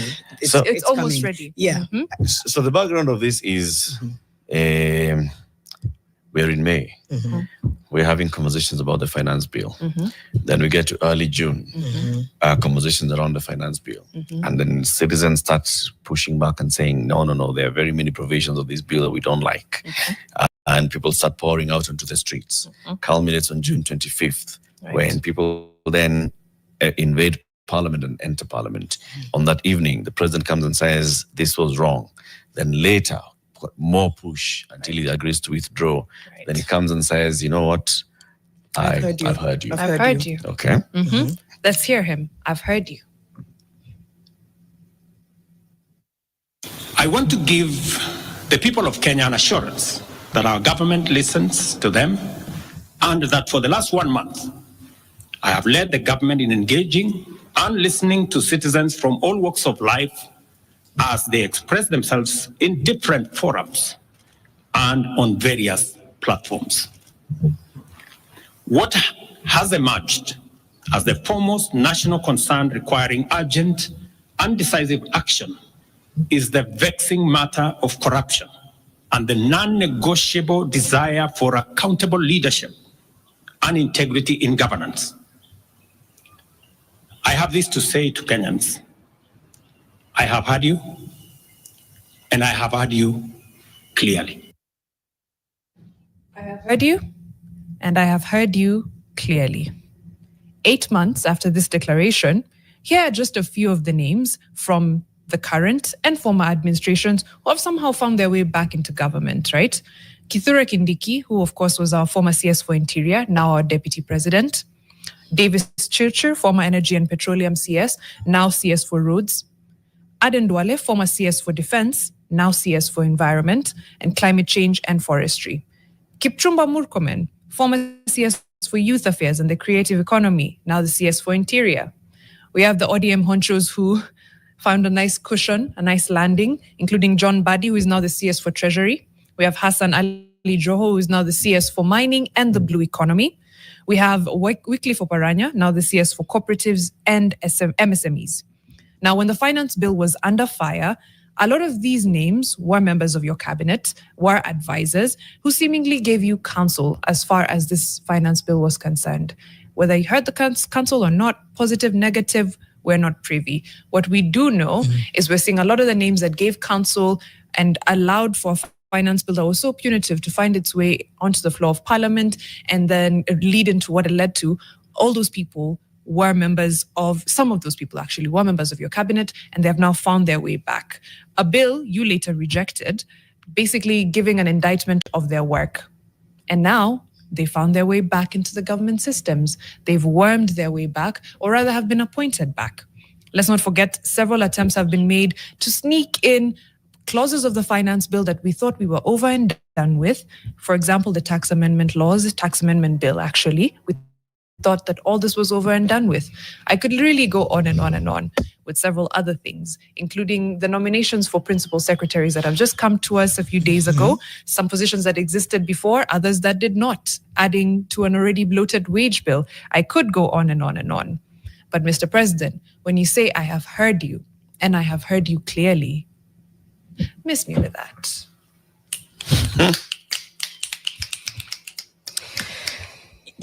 I think what's so important is the journey and how you've contextualized it. It's not just saying, miss me that because you don't hear me. It's like, this is why you need to. And so I guess it begs the question, is it a lack of ideas or is it disdain for the Gen Z-led movement that created this kind of cycle of saying, let them go, but let's bring these ones back in? Is it a feeling that with Rao by my side, I can make certain moves and they'll be acceptable?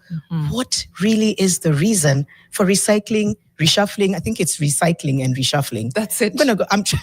It's both. It's both. We call it a reshuffle. It's a recycle. And we love to recycle in this country. When you're bad at your job and yours is a government job for some reason, you don't get fired. You just get reappointed somewhere else. Like, let's make you someone else's problem. Oh, there was a lot of crime in Kimana. And Eric loves to use it as an example, so now I have to use it, right? There was a lot of crime in Kimana. Okay, what do? The OCS, we're transferring him to Yakalia, where Mariam comes from. It's like, okay, now do the people of Yakalia deserve an underperforming OCS, right? Same thing to ministries. You didn't do so well at the interior docket, but I know where else I can send you. You didn't do so well at the Ministry of Environment, but I think you'd thrive in agriculture. Why? Is it a gridlock? Somebody can describe this as a political gridlock, where there's no room to maneuver and make room for more. It's a gridlock, but it's really trying to understand the basis of the gridlock, because as long as we don't, it's very likely that we'll continue to see the recycling, reshuffling, reintroduction of, reappointing. I'll be the bad guy, like that statement. The basis of the gridlock is appointments are often political favors, not merit-based. So there's the illusion of debts to repay, and they have to be repaid one way or the other. So, and there's only a given number of cabinet seats, a given number of principal secretaries, unless you invent them, as has happened in the last few days, right? So then you just can only rotate within. So that's why you're in that. It's a gridlock, and it's an expense to be paid at the expense of the Kenyans' taxpayers. And I want to come to that later and break down what does it mean when all of these people are salaried vis-a-vis the sectors that are failing in this country, and how much money would be just better used to try and make sure that we are protecting and sustaining the most critical sectors in this country. There were a series of speeches that the president made in June and July last year. In fact, since then, on before then, he has not made this number of official addresses to the public. Not at all, right? So on the 25th, Parliament is invaded, he comes out, and of course that's the day when he says treason and all those. Okay? And the following day, people still continued. He came out on the 26th, the day after, and he said, when he spoke then, he didn't dismiss his cabinet, but he spoke about, we have worked hard, we came up with this finance bill, there was public participation, then there was feedback. We made significant progress in, addressing some of that feedback. However, it became clear that people were unhappy with the members. This is what he said on the 26th. Notwithstanding all the concessions that they had made in the initial finance bill into the revised finance bill, it became evident that members of the public were still insisting on the need for us to make more concessions. Okay? And that's when he came and said, accordingly, I propose an engagement with young people of our nation to listen to their issues and agree with them on their priority areas of concern. I also propose that within the next 14 days, a multi-sectoral, multi-stakeholder engagement be held with a view to charting the way forward. And this is why people responded and said, why are you saying multi-sectoral, multi-stakeholder? We have told you what we want, right? Forget all these issues. Right. But he also said on that same day, the 26th, I direct with immediate effect further austerity measures to reduce expenditure, starting with the Executive Office of the President, extending to the entire executive arm of government. I direct that operational expenditure in the presidency be reduced to remove allocations for the confidential vote, reduce travel budgets, hospitality, and purchase of motor vehicles, renovations, and other expenditures. Okay? I'd like to repeat. 26th of June, President William Ruto directed reduction in expenditure in the Executive Office of the President. This is the one that pays advisors and all the others.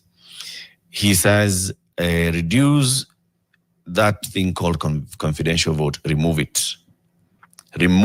Reduce travel budgets, reduce hospitality, reduce purchase of motor vehicles, renovations, and other expenditures.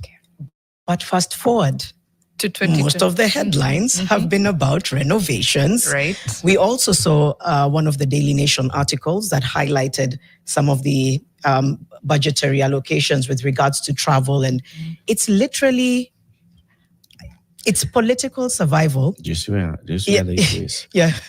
So I'm doing the math in my head. This is June 26th. Yeah. Okay. Let's not even go to all those. Let's just look at those three things. Reduce budget in the executive office of the president. Let's come to today. He has appointed former Cabinet Secretary Moses Kuria into the executive office of the president.